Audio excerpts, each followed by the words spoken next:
এই ইরাবতী, আর একটু অপেক্ষা করো। তুমি জানি তো তুমি অন্ধকারে থাকতে ভয় পাও, কিন্তু কি করব বলো? তোমাকে যারাই অন্ধকারে রেখেছে তাদেরও তো অন্ধকারে পাঠাতে হতো, তাই না? আমি তো তোমায় কথা দিয়েছিলাম যে তোমাকে যারা আমার কাছ থেকে কেড়ে নিয়েছে তাদের একটাকেও আমি জীবিত থাকতে দিব না। সবাইকে আমি আমার এই নিজ হাতে কুপিয়ে কুপিয়ে হত্যা করব। একটু সময় অপেক্ষা করো এরা, আমি তোমার কাছে আসছি। তখন আর তুমি ভয় পাবে না, ভয় পেতেও দিব না। ভয় পেলেও আমি তোমাকে আগলে রাখবো, শক্ত করে জড়িয়ে ধরে রাখবো। ওই দেখো, পুলিশ চলে আসছে আমাকে নিয়ে যেতে। যাক, ভালোই হলো। আমার ফাঁসি হয়ে গেলেই আমি তোমার কাছে তাড়াতাড়ি চলে আসতে পারবো, কেমন? বলে সাবিহাকে ছেড়ে দিয়ে অন্য পাশে ঘুরে গাল ফুলিয়ে বলতে থাকে, আরে দেখি দেখি, আমার কাইফা আপু দেখি রাগ করেছে আমার সাথে। আচ্ছা, আমি সরি। যদিও কাইফার বলা কোনো কথার মানে বোঝেনি, তবুও মুচকে হেসে বলে ওঠে, কিন্তু কাইফা তবুও কথা বলে না। তাই সাবিহা কাইফাকে কোলে নিয়ে নেয়। সিজান চৌধুরী, শোভান মিয়া এগিয়ে আসে সাবিহাদের কাছে। কেমন আছিস মা? এই তো মামা, ভালো আছি। তোমাদেরকে দেখে আরো অনেক ভালো আছি। কিন্তু কাইফা কি বলছে মামা? কাইফা ঠিক বলেছে, আমরা এখানে 3 দিন আগে এসেছি। তোমার বিয়ে উপলক্ষে আমাদের আসতে বলা হয়েছে। কি, তোমরা সাফার করে আসছো, আমাকে জানাওনি কেন? আমি তো জানাতে চেয়েছিলাম, কিন্তু সিরাজ ভাই আর ওরা বলতে বারণ করেছিল। সিজান রূপসাদের দেখিয়ে বলে ওঠে। সাবিহা অবাক হয়ে সিরাজ চৌধুরীর দিকে তাকাতেই সিরাজ চৌধুরী হেসে মাথায় হাত রেখে বলে ওঠে, আমার আম্মা আমার বাড়িতে এসেছে। মুখটা এমন শুকনো লাগছে কেন? চোখ মুখের কি অবস্থা করেছো? ঠিক মতো খাওয়া দাওয়া করনি। এতদিন আমি কিন্তু সব জানি। হৃদিতা, যাও টেবিলে খাবার দিতে বলো। আমরা আম্মাকে আমি আজকে নিজের হাতে খাই দিব। সাবিয়া, যাও ফ্রেশ হয়ে আসো। রূপসা, সাবিয়াকে নিয়ে যাও। আর সবাই কাজে লেগে পড়ো। বিকেল হয়ে গেছে, অনেক কাজ বাকি আছে তো নাকি? রূপসা সাবিহাকে নিয়ে ওপরে চলে যায় আর সবাই কাজে লেগে পড়ে। সাবিহা হতভম্ব হয়ে দাঁড়িয়ে আছে রূপসার সামনে। রূপসা হেসে দিয়ে বলে ওঠে, তুমি হয়তো বা ভাবছো এগুলো কি হচ্ছে, তাই তো? আচ্ছা তাহলে শোনো, আঙ্কেল চেয়েছিল তোমাদের বিয়েটা যাতে জাঁকজমকভাবেই হয়। তার একমাত্র ছেলের বিয়ে বলে কথা, তাও তারই খুব আদরের আম্মার সাথে। তার খুশি কে দেখে? তোমাকে এই বাড়িতে অনেক আগেই নিয়ে আসতেন আঙ্কেল, কিন্তু তোমার প্রাণপ্রিয় বান্ধবীর প্ল্যান ছিল তোমার সারপ্রাইজ দেবে। তো আমাদের সবাইকে ডেকে এনে প্ল্যান করে, আর এটাও বলে যাতে তোমাকে কিচ্ছু না বলে। এমনকি রাতিয়ান স্যার কেউ না করে রেখেছিল যাতে তোমার কোনো খোঁজ না রাখে, এক কথা যোগাযোগ না রাখে তোমার সাথে। একদম তোমার গায়ে হলুদে তোমাকে জানানো হবে। কিন্তু মজার ব্যাপার কি জানো? কি?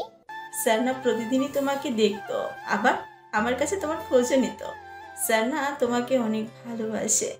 সাবিহা আর কিছু বলে না। তুমি কিন্তু অল টাইম বেলকুনিতেই থাকতে। শুধু কি বেলকুনিতে থাকতে, কখনো কি নিচে তাকিয়েছো? তাকালে অবশ্যই স্যারকে দেখতে পেতে। যাই হোক সাবিয়া, নিচে চলো, তোমার শ্বশুর বাবা ওয়েট করছে তোমার জন্য। আর এমনিতেই তোমাকে এখন কেনাকাটা করতে যেতে হবে। আমরা অলরেডি সব কিনে নিয়েছি, আর যা যা বাকি আছে সেগুলো কেনাকাটা করতে তোমাকেই যেতে হবে। দুজন নিচে চলে যায়। নিচে যেতেই সাবিহার চোখ যায় ডাইনিংয়ে। সিরাজ চৌধুরী বসে আছেন। সাবিহা যেতেই সিরাজ চৌধুরী ডেকে বসতে বলেন তার পাশে। সাবিহা বিনা বাক্যে তার পাশে চেয়ার টেনে বসে পড়ে। নিজের কি হাল করেছো দেখেছো আম্মা? আমি কিন্তু রেগে আছি, তবে এখন কোনো কথা না, চুপচাপ খেয়ে নাও। বলেই এক লোকমা খাবার মুখের সামনে তুলে ধরে সিরাজ চৌধুরী। সাবিহা অশ্রুসিক্ত নয়নে তাকিয়ে আছে সিরাজ চৌধুরীর দিকে। সাবিহা যেন তার মাঝে তার বাবাকে দেখতে পাচ্ছে। কি হলো, হাঁ করো। সাবিহা কোনো কথা না বলে হাঁ করে মুখে পুড়ে নেয়। চোখের জল উপচে পড়ছে, তবে এই কান্না তার খুশির কান্না। সাবিহা সিরাজ চৌধুরীর হাত ধরে কেঁদে বলে ওঠে, সরি আঙ্কেল, আমার জন্য তুমি অনেক কষ্ট পেয়েছো, তাই না? আমায় মাফ করে দাও প্লিজ, আমার ভুল হয়ে গেছে। সিরাজ চৌধুরী সাবিহার চোখের জল মুছে দিয়ে বলে, আরে বোকা মেয়ে, আমি কেন কষ্ট পাবো? আমি তো অনেক খুশি আজকে। আর কান্না করবা না বলে দিলাম, কান্না করলে কিন্তু এখন বকা দিব। বিকেল গড়িয়ে সন্ধ্যা হতে চলেছে, কিন্তু সেই মানুষটার দেখা নেই যাকে দেখার জন্য এতটা সময় ধরে উসখুস করছে সাবিহার মনটা। সাবিহাকে একটি রুমে বসিয়ে রেখে রূপসা নিচে গেছে সবাইকে এইটা বলতে। একটু পরে তারা শপিংয়ে যাবে, সবাই রেডি হয়ে নিও বলে রুমে চলে আসে রূপসা। এসে দেখে সাবিহা অস্থিরতা নিয়ে পুরো রুমে জুড়ে পায়চারি করছে। সাবিহাকে এভাবে পায়চারি করতে দেখে রূপসা বলে ওঠে, কি হয়েছে সাবিয়া? কোনো সমস্যা? কোনো সমস্যা হলে আমায় বলতে পারো। না না, কোনো সমস্যা নেই। ও আচ্ছা। বলে ওয়াশরুমে যেতে নেয় ফ্রেশ হওয়ার জন্য।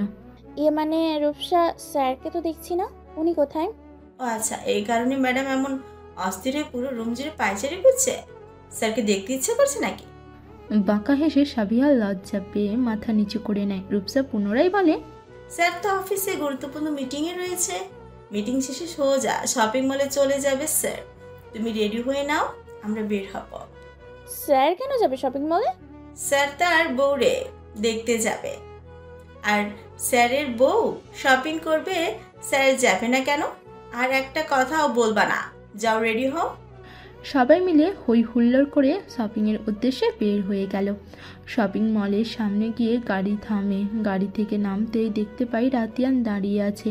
সারা দিনের ক্লান্তিতে চোখ মুখ কেমন দেখাচ্ছে। সাবিহা ভেবে পাচ্ছে না এই ক্লান্ত শরীর নিয়ে কেন তারা শপিংয়ে আসতে হবে।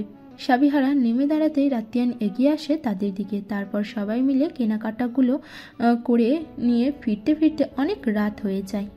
গায়ে হলুদ সকাল থেকে চলছে। গায়ে হলুদের তোড়জোড়। রাতিয়ানদের বাসার সাথে হলুদের ডেকোরেশন করা হচ্ছে। সিজান হাসিব সবাই মিলেমিশে হাতে হাতে সাতটাকে ফুল, রঙিন বেলুন, লাল নীল মরিচ বাতি দিয়ে সাজিয়ে চলেছে। বিকেল 6টা। পার্লারে দুটি মেয়ে সাবিহাকে হলুদ শাড়ি আর ভারী ব্রাইডাল মেকআপ সাজাচ্ছে। পাশেই রিদিতার কাজিন তরিন, সাবা, সোনিয়া, রাতিয়ানের কাজিন রূপসা, রিদিতার সীমা সবাই হলুদ শাড়ি পরে সাজগোজে ব্যস্ত। সাবিহা সাজ কমপ্লিট। কি অপরূপ মায়াবী লাগছে সাবিহাকে, একদম হলুদ পরীর মতো লাগছে। সবাই সাবিহার দিকে হাঁ করে তাকিয়ে আছে। রূপসা রিদিতা গিয়ে সাবিহাকে জড়িয়ে ধরে বলে ওঠে, ওয়াও সাবিয়া, তোমাকে কি সুন্দর লাগছে। রাতিয়ান স্যার তো একদম পাগল হয়ে যাবে তোমাকে দেখলে। স্যার তো এমনিতেই তোমার জন্য পাগল, আজকে দেখলে হার্ট অ্যাটাক না করে ফেলে। রিদিতার কাজিন সাবা বলে ওঠে, সাবিয়া, তুমি আজকে আবার হাঁটতে পারবে তো শাড়ি পরে? ওইবার তো রাতিয়ান ভাইয়ার ওপর পড়ে গেছিলে।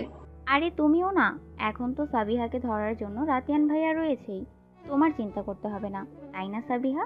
যাই বলো না কেন, সাবিহা কিন্তু আমাদের অনলি ওয়ান ক্রাশকে বিয়ে করে নিচ্ছে, আর আমরা ক্রাশের বিয়ে খাইতে আসছি। ব্যাপারটা সেই না?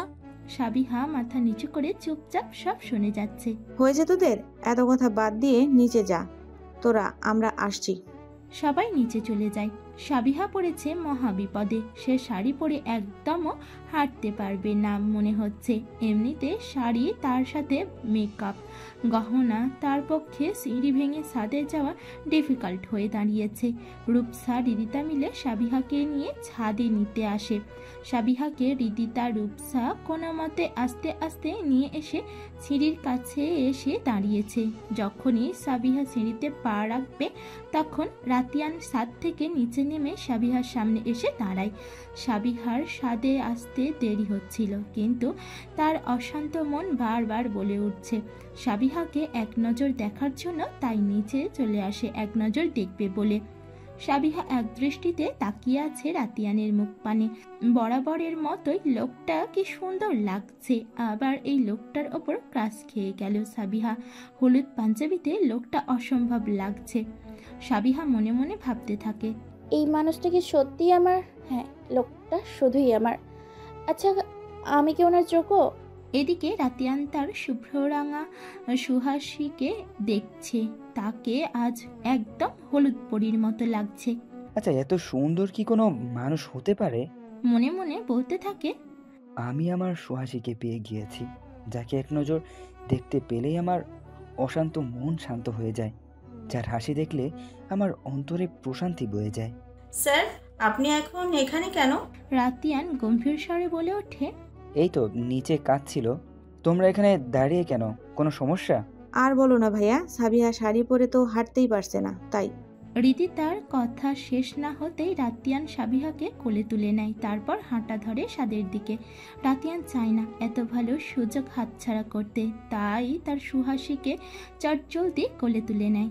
ঘটনার আকস্মিকতায় সাবিহা ভয় পেয়ে চোখ বন্ধ করে নেয়। রিদিতা রূপসা অবাক হয়ে তাকিয়ে থাকে রাতিয়ানের যাওয়ার পানে। রূপসা, বলো। এটা আমি কি দেখছি? আমি যা দেখছি তুমিও কি তাই দেখতেছো? এটা কি সত্যি রাতিয়ান ভাইয়া? এটাই আমাদের সেই রাগী গম্ভীর রাতিয়ান স্যার। বলেই দুইজন উচ্চস্বরে হেসে ওঠে। সাবিহা তাদের হাসির শব্দ শুনতে পাচ্ছে। স্যার কি করছেন? নামিয়ে দিন। আমার লোকে কি বলবে স্যার? প্লিজ নামিয়ে দিন, প্লিজ প্লিজ। চুপ করে থাকো, বেশি কথা বললে কিন্তু ফেলে দিব একদম। বলেই হাতটা একটু হালকা করে ছাড়িয়ে নিতে নিলেই সাবিহা ভয় পেয়ে দুহাত দিয়ে রাতিয়ানের গলা আঁকড়ে ধরে। আপনি অনেক নির্লজ্জ হয়ে গেছেন স্যার, আগে তো এমন ছিলেন না। আমি ঠিকই বলতাম, আপনি আসলেই একটা শয়তান বাড়া। কি আমি শয়তান? তাই তো, শয়তান নাকি ভালো সেটা পরে দেখতেই পারবে। রাতিয়ান ডেভিল মার্কা একটি হাসি দিয়ে ওঠে। রাতিয়ান সাবিহাকে নিয়ে ছাদে দাঁড়াতেই সবাই হাঁ করে সাবিহাদের দেখতে লাগে। সবাই এভাবে তাকিয়ে থাকতে সাবিহার ভীষণ লজ্জা পায়। লজ্জায় সাবিহার গাল দুটো লাল হয়ে গেছে। ছি, এভাবে কেউ গলে তুলে নেয়? সবাই কেমনে তাকিয়ে আছে? সাবিহা মনে মনে রাতিয়ানকে হাজারটা গালি দিয়ে দেয়। রাতিয়ান সাবিহাকে বসিয়ে দিয়ে চলে যায়। রাতিয়ান চলে যাওয়ার পরে সোনিয়া, সাবা, তরিন দৌড়ে সাবিহার কাছে এসে বসে আর বলতে থাকে, আরে সাবিয়া, আমি ভাবলাম তুমি শাড়ি পরে কিভাবে সামলাবে। তুমি তো রাতিয়ান ভাইয়ের কোলে করেই ছাদে চলে এলে। সব কথা বাদ দাও তোমরা।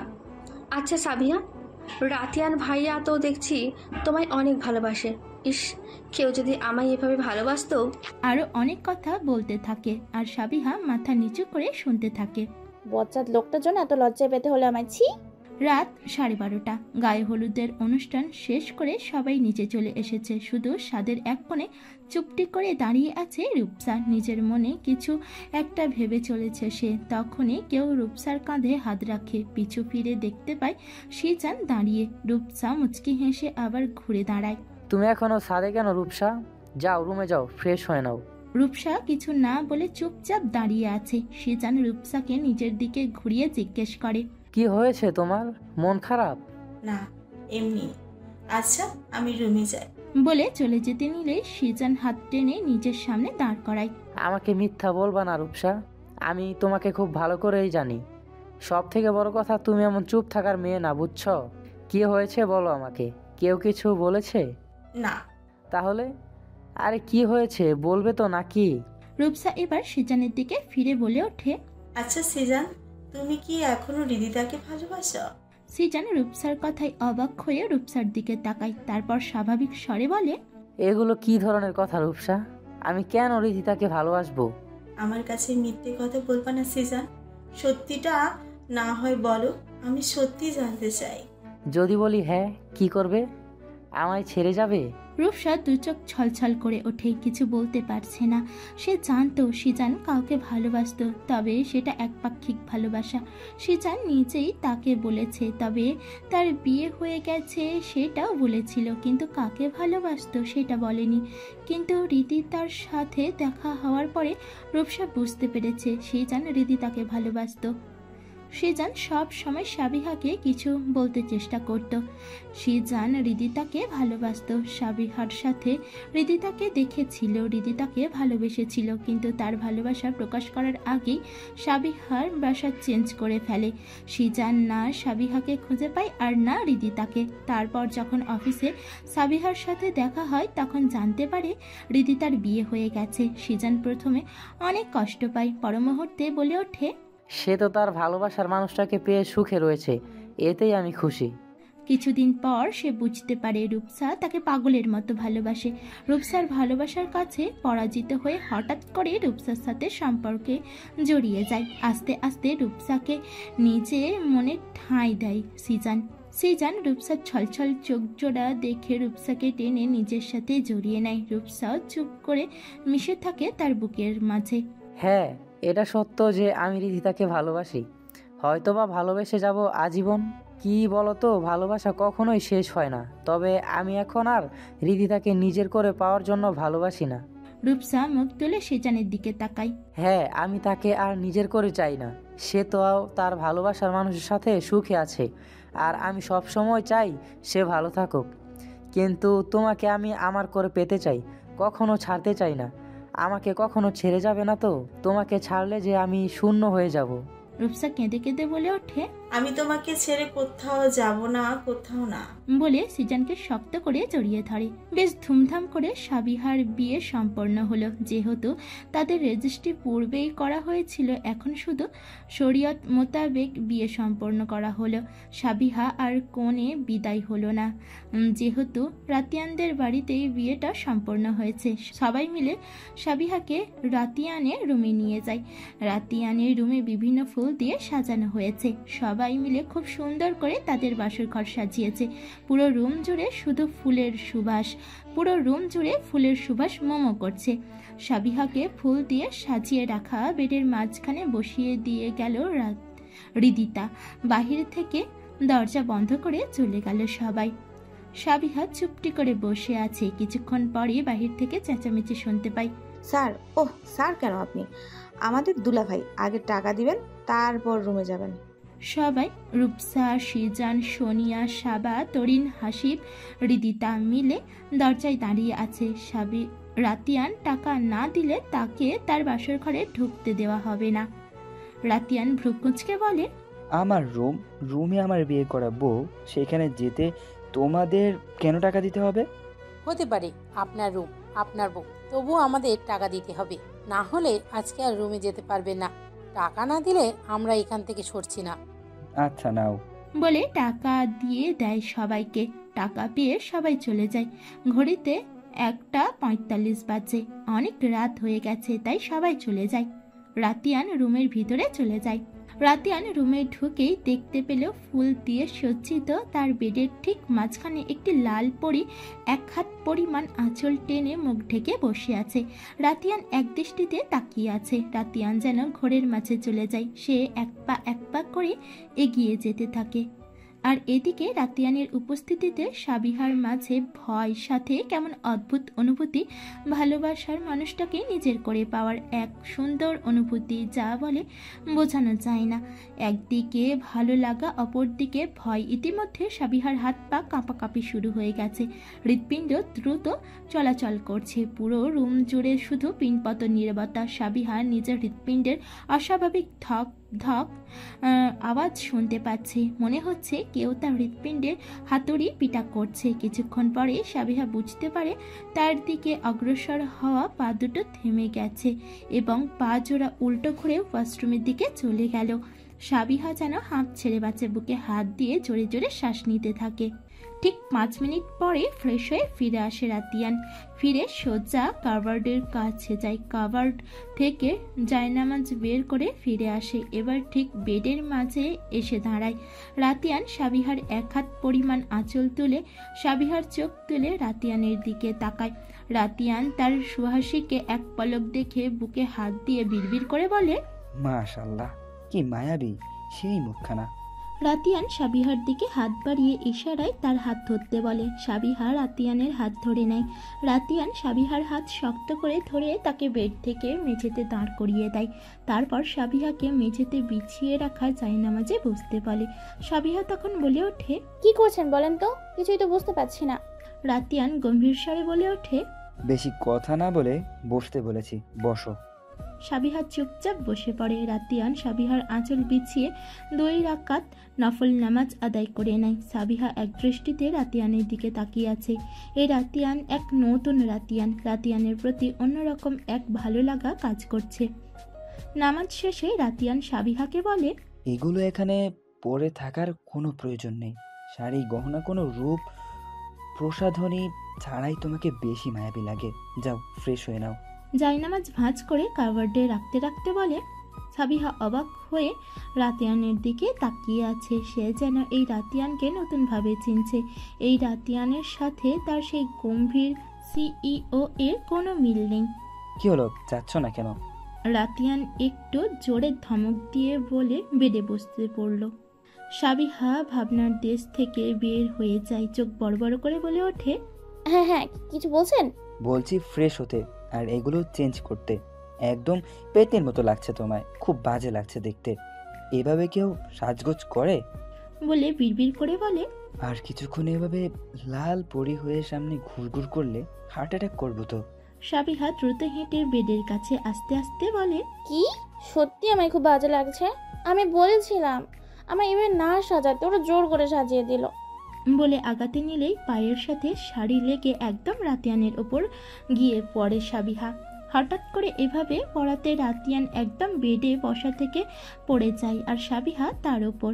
রাতিয়ান নিজেকে সামলিয়ে নিয়ে সাবিহার দিকে তাকাতেই দেখে চোখ বন্ধ করে রয়েছে। রাতিয়ান সাবিহাকে এভাবে দেখে মুচকি হেসে ওঠে। সাবিহা পিটপিট করে তাকিয়ে দেখে সে রাতিয়ানের বুকের মাঝে পড়ে আছে আর রাতিয়ান তার দিকে ভ্রু কুঁচকে তাকিয়ে আছে।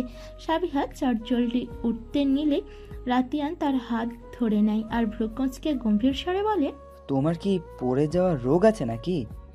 আর পড়ো তো পড়ো, সব সময় আমার উপরই পড়ো। সাবিহা তুতলিয়ে বলে ওঠে, না না, পড়ে যাবার রোগ থাকতে যাবে কেন? আর আমি কি ইচ্ছে করে আপনার উপর পড়ি? আপনি তো সবসময় আমার সামনে এসে দাঁড়ান। রাতিয়ান বাঁকা হেসে বিড়বিড় করে বলে, ইচ্ছে করে পড়লেও কোনো সমস্যা নেই আমার। সাবিহা হালকা শুনতে পেয়ে বলে ওঠে, কিছু বলছেন আপনি? চুপ, বেশি কথা না বলে যাও, ফ্রেশ হয়ে আসো। আমরা বাইরে যাব, তাড়াতাড়ি আসো, আমি ওয়েট করছি। কি? আমরা এখন এত রাতে কোথায় যাব? রাত কয়টা বেজেছে জানেন? আর সবচাইতে বড় কথা, আমি ফ্রেশ হয়ে কি পরবো? আপনি যে আমায় ফ্রেশ হতে বলছেন? সোফায় একটি প্যাকেট রেখেছি, দেখো। ওয়াশরুম পর্যন্ত যেতে পারবে নাকি আবার ঘুরে ফিরে আমার উপরই পড়বে? সাবিহা রাতিয়ানের হাসি দেখে রেগে যায়, চোখ পাকিয়ে বলে, দেখুন একদম হাসবেন না বলে দিলাম। মজা নিচ্ছেন আমার সাথে, তাই না? দেখুন আবার হাসলে খবর আছে আপনার। তারপর বিড়বিড় করতে করতে সোফা থেকে প্যাকেট নিয়ে ওয়াশরুমের দিকে চলে যায়। ফ্রেশ হয়ে ফিরে আসে সাবিহা। মেরুন কালারের একটি গ্রাউন পরেছে সাবিহা। গ্রাউনটা তার অসম্ভব ভালো লেগেছে। মেরুন কালারও তার পছন্দের একটি রং, যেটা রাতিয়ান তার জন্য ওই দিন শপিং মল থেকে নিয়েছিল, সেটাই আজ সাবিহা পরেছে। চলো আমার সাথে। কিন্তু স্যার, আমরা এত রাতে কোথায় যাব? এত রাতে কোথায় যাওয়ার দরকার নেই স্যার, আমরা কাল সকালে যাই। আমার খুব ভয় করে রাতে, চারপাশে ভূতরা ঘুরে বেড়ায়। ভরসা রাখতে পারো, তোমার কোনো ক্ষতি হতে দিব না আমি। কোনো ভূত কেউ তোমার আশেপাশে আসতে দিব না। ঘড়িতে রাত 1:55। রাতিয়ানের হাতে হাত রেখে বাসা থেকে বের হয়। পুরো বাসাটা নীরব, সবাই ঘুমে বিভোর। সাবিহা রাতিয়ানের রাস্তায় এসে দাঁড়ায়। আকাশে অপরূপ সৌন্দর্যময় সাদা ধবধবে চাঁদ উঠেছে। চাঁদের পাশে ছোট ছোট তারকা জলজল করে জ্বলছে। তাতে চাঁদের সৌন্দর্য 10 গুণ বৃদ্ধি পেয়েছে। চারপাশে শুনশান নীরবতা। চাঁদের আলোর আশপাশটা আলোকিত হয়ে উঠেছে, কোথাও অন্ধকার দেখা নেই। সাবিহা চুপচাপ রাতিয়ানের হাতে হাত রেখে হেঁটে চলেছে। এখন আর তার ভয় করছে না। গভীর রাতে প্রিয় মানুষের হাতে হাত রেখে শিশির ভেজা রাস্তায় হাঁটতে পারা যেন তার সৌভাগ্য। পুরোটাই তার কাছে স্বপ্নের মতো লাগছে। সে চুপচাপ রাতিয়ানের মুখের দিকে তাকিয়ে হেঁটে চলেছে। চাঁদের আলোয় কি অদ্ভুত সুন্দর লাগছে মানুষটাকে। এমনিতেই লোকটাকে সাবিহার অনেক ভালো লাগে। ভালোবাসার মানুষ কিনা, চাঁদের আলোতে তাকে আরও অমায়িক সুন্দর লাগছে দেখতে। সে একদৃষ্টিতে তাকিয়ে আছে। সাবিহা যে রাতিয়ানের দিকে তাকিয়ে আছে, রাতিয়ান সাবিহার দিকে না তাকিয়েও বুঝতে পারছে না। তাই নরম সুরে জিজ্ঞেস করে, সাবিহা? রাতিয়ান দুষ্টু স্বরে বলে, এত রাতে বাইরে ভয় করছে না তোমার? আশেপাশে কিন্তু একটি লোকও নেই। সব থেকে বড় কথা, লোকজন নেই তো তাতে কি, অনেক ভূত পেতনি রয়েছে। সাবিহা রাতিয়ানের হাতটা শক্ত করে ধরে। রাতিয়ানকে ঘেঁষে রাতিয়ানের কাছে চলে যায়। সাবিহা এভাবে রাতিয়ানের কাছে চলে আসায় রাতিয়ান মুচকি হেসে সাবিহাকে নিজের কাছে নিয়ে নেয়। দেখুন একদম ভয় দেখাবেন না বলে দিলাম। আর আমি একদমই ভূতে ভয় পাই না। রাতিয়ান বাঁকা হেসে বলে, হ্যাঁ জানি, সেটা রিদিতার বিয়েতেই জানতে পেরেছি। বিড়বিড় করে বলে, 1 নম্বরের ভিতর ডিম। সাবিহা ভ্রু কুঁচকে তাকায় রাতিয়ানের দিকে। কি বলেন? আমি ভিতর ডিম? আমি কখন বললাম তুমি ভিতর ডিম? আপনি বলেছেন, আমি শুনেছি। রাতিয়ান ডোন্ট কেয়ার ভাব নিয়ে বলে, তুমি কখন শুনেছো? হয়তো বলেছি। এভাবে মিষ্টি মধুর ঝগড়া করতে করতে জ্যোৎস্নামাখা রাতে দুইজন চন্দ্রবিলাসী একদম জনমানবহীন রাস্তা ধরে হাঁটতে থাকে। সাভারের দিয়াখালীতে বটতলা নামক একটি জায়গা রয়েছে, খুব সুন্দর একটি জায়গা। মূলত বটতলার নামকরণ করা হয়েছে সেখানে শির উঁচু করে দাঁড়িয়ে থাকা অনেক বড় এবং মোটা একটি বটগাছের জন্য। একটি নদী যার নাম জানা নেই কারো, তার চারপাশে শুধু বালি আর বালি। দিনের বেলা এখানে অনেকেই ঘুরতে আসে, নৌকা ভ্রমণ করে, তবে রাতের বেলা সেখানে কোনো মানুষের চিহ্ন থাকে না। একদম জনমানবহীন পরিবেশ। চাঁদের আলো বালিতে পড়ায় বালিগুলো চকচক করে উঠছে। প্রথম দেখাতেই সাবিহার জায়গাটা খুব ভালো লেগে যায়। ও মা, কি সুন্দর জায়গাটা। তোমার ভালো লেগেছে জায়গাটা? কি সুন্দর। তবে এই যে দেখছো না বট গাছ, এই গাছে কিন্তু অনেক ভূত আছে। হাত দিয়ে গাছের দিকে ইশারা করে বলে। সাবিহা বট গাছের দিকে তাকায়, জিভ দিয়ে শুকিয়ে যাওয়া ঠোঁট ভিজিয়ে নেয়। বট গাছটা অনেক মোটা, দেখতে ভয়ঙ্কর লাগছে। তার ওপর রাতের বেলা সাবিহা ভয় পেয়ে যায়। দেখুন, ভালো হবে না কিন্তু, বলে দিলাম। আপনি কি আমায় এখানে ভয় দেখানোর জন্য নিয়ে এসেছেন? আমারই ভুল হয়েছে, আপনার সাথে আসাটা ঠিক হয়নি। আমার বোঝা উচিত ছিল আপনি রাতিয়ান স্যার। বলেই উল্টো ঘুরে চলে আসতে নিলে রাতিয়ান তার হাত ধরে বলে, একা যেতে পারবে? পারবে না তাই তো? তাহলে কেন একা যাওয়ার বৃথা চেষ্টা করবে? চুপচাপ দাঁড়াও এখানে। দেখুন, আর একবার যদি আপনি কিছু বলেছেন তো আমি কিন্তু সত্যি সত্যি চলে যাব। রাতিয়ান হাত ছেড়ে দিয়ে বলে, আচ্ছা যাও তাহলে। ও সাবিহা রাতিয়ানের হাত ধরে বলে, আরে স্যার, আমি কি বলেছি আমি এখন চলে যাব? আমি আপনার সাথে যাব। রাতিয়ান হেসে দিয়ে বলে, ওকে। সাবিহা বিড়বিড় করে বলে, হাই আল্লাহ, এটা কি সত্যি রাতিয়ান স্যার? এ কি ভূত?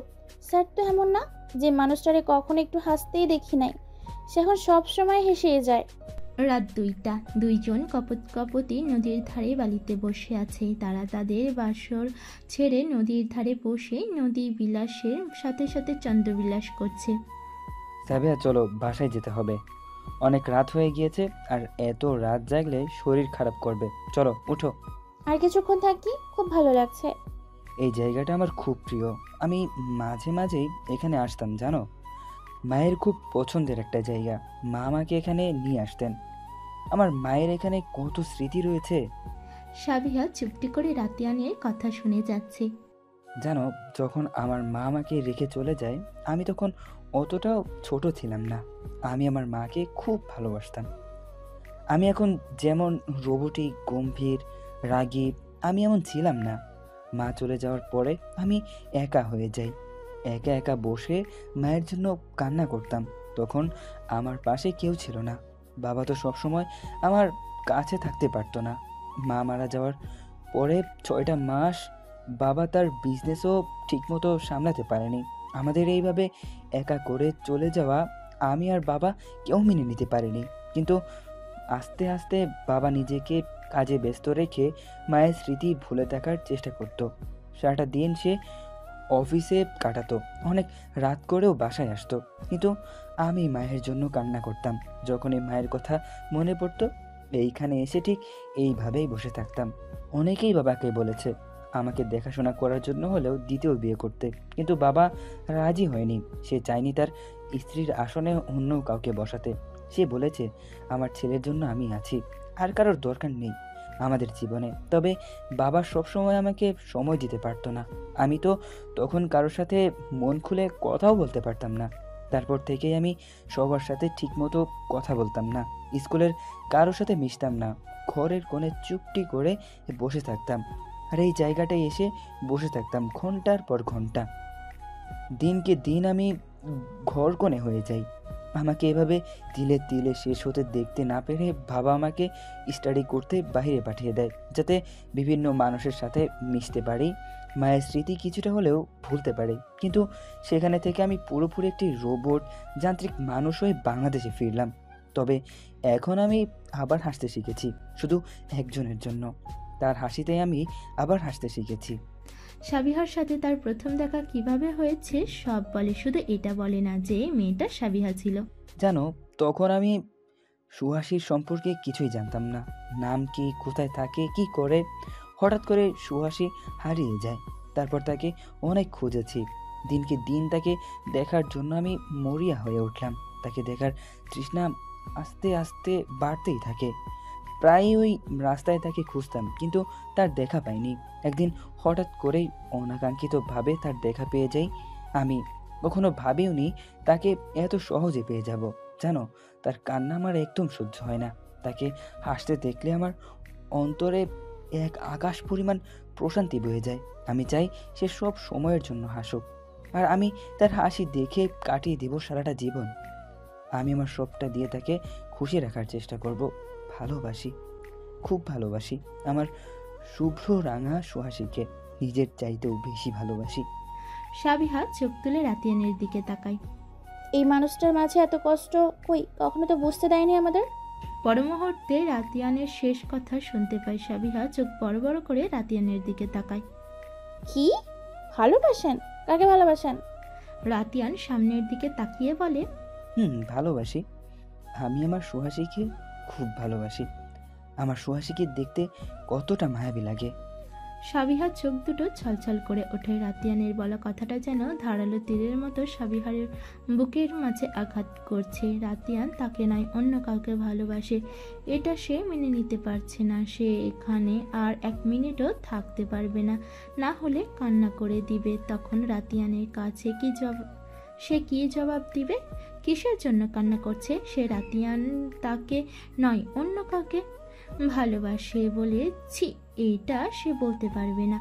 তাই রাতিয়ানের সাথে কোনো কথা না বলে নিঃশব্দে সেখান থেকে উঠে কান্না করতে করতে একাই চলে আসে। এখন তার মাঝে কোনো ভয়ই কাজ করছে না, এমনকি ভূতের ভয়ও না। রাতিয়ান পাশে তাকাতেই দেখতে পায় সাবিহা তার পাশে নেই। তাই চটজলদি উঠে পড়ে। রাস্তার দিকে তাকাতেই চাঁদের আলো স্পষ্ট দেখতে পায় সাবিহা ধীরে ধীরে হেঁটে যাচ্ছে। রাতিয়ান দেরি না করে দৌড়ে চলে যায় সাবিহার কাছে। সাবিহা আশেপাশে তাকায়। এখন তার মাঝে ভয় কাজ করছে। ভয়ে ভয়ে হেঁটে চলেছে সাবিহা।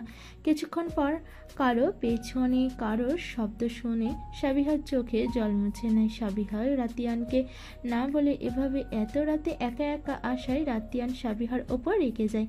সাবিহার সামনে গিয়ে সাবিহাকে একটানে নিজের কাছে টেনে নেয় আর রেগে বলে ওঠে, স্টুপিড, তুমি আমাকে না বলে চলে এসেছো। একা একা কোথায় যাচ্ছ তুমি? এতটা স্টুপিড তুমি? এত রাতে একা যদি কিছু হয়ে যেত তোমার? সবসময় কেন ছেলে মানসিক করো তুমি? সাবিহার গালে হাত রেখে নরম স্বরে বলে।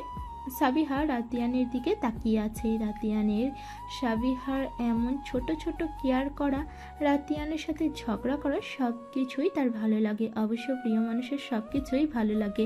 আমাদের নিকট ভালোবাসার মানুষ সামান্য পরিমাণ কেয়ার করলেও ভীষণ ভালো লাগে। সাবিহা রাতিয়ানের মুখের দিকে তাকিয়ে ভাবতে থাকে, আচ্ছা এই মানুষটা কেন আমায় ভালোবাসলো না? কেন আমার হলো না? আমি কেন বারবার পেয়েও সব কিছু হারিয়ে ফেলি? ভাবতে ভাবতে সাবিহার চোখ ছলছল করে ওঠে। চোখের জল বাঁধ ভেঙে গাল গড়িয়ে পড়ে। রাতিয়ান হাত এখনো সাবিহার গালে হাত রাখা। কি হলো, কথা বলছো না কেন? যেহেতু রাতিয়ানের হাত সাবিহার গালে, তাই রাতিয়ান বুঝতে পারে সাবিহা কান্না করছে। সাবিহাকে কান্না করতে দেখে রাতিয়ান ব্যস্ত হয়ে পড়ে। সাবিহাকে জড়িয়ে ধরে পাগলের মতো একের পর এক প্রশ্ন করতে থাকে। কি হয়েছে সাবিহা? তুমি কান্না করছো কেন? কি হয়েছে? কষ্ট হচ্ছে? শরীর খারাপ লাগছে? কোথায় কষ্ট হচ্ছে বলো আমায়। সাবিহা চুপ করে রাতিয়ানের বুকের মাঝে পড়ে আছে, কিছু বলছে না। কি হলো, বলছো না কেন? সাবিহা এবার জবাব দেয়, কিছু হয়নি আমার, আমি ঠিক আছে, আমি বাসায় যাব। কিছু হয়নি, তবে কেন কান্না করছো? তোমার কান্না দেখে এক মুহূর্তের জন্য আমার দম বন্ধ হয়ে যাচ্ছিল। সাবিহাকে শক্ত করে জড়িয়ে ধরে নরম স্বরে বলে। তারপর দুজন বাসার উদ্দেশ্যে হাঁটতে শুরু করে। সাবিহা নিজেকে স্বাভাবিক করে নেয়। রাতিয়ান সাবিহার হাত শক্ত করে ধরে হেঁটে চলেছে। সাবিহা একবার হাতের দিকে আরেকবার রাতিয়ানের দিকে তাকিয়ে বলে, আচ্ছা আপনাকে একটা প্রশ্ন করি? রাতিয়ান সামনে তাকিয়ে বলে, করো। আপনি কি আপনার সুহাসিনীকে অনেক ভালোবাসেন? রাতিয়ান সাবিহার দিকে তাকায়, তারপর স্বাভাবিক ভঙ্গিতে জবাব দেয়, সাবিহা আবারও কেঁদে দেয়। ভাঙা ভাঙা কণ্ঠে বলে, সুহাসিনী? ও যাকে এতটা ভালোবাসতেন তাকে কেন বিয়ে করলেন না? আর আমাকেই বা কেন বিয়ে করলেন?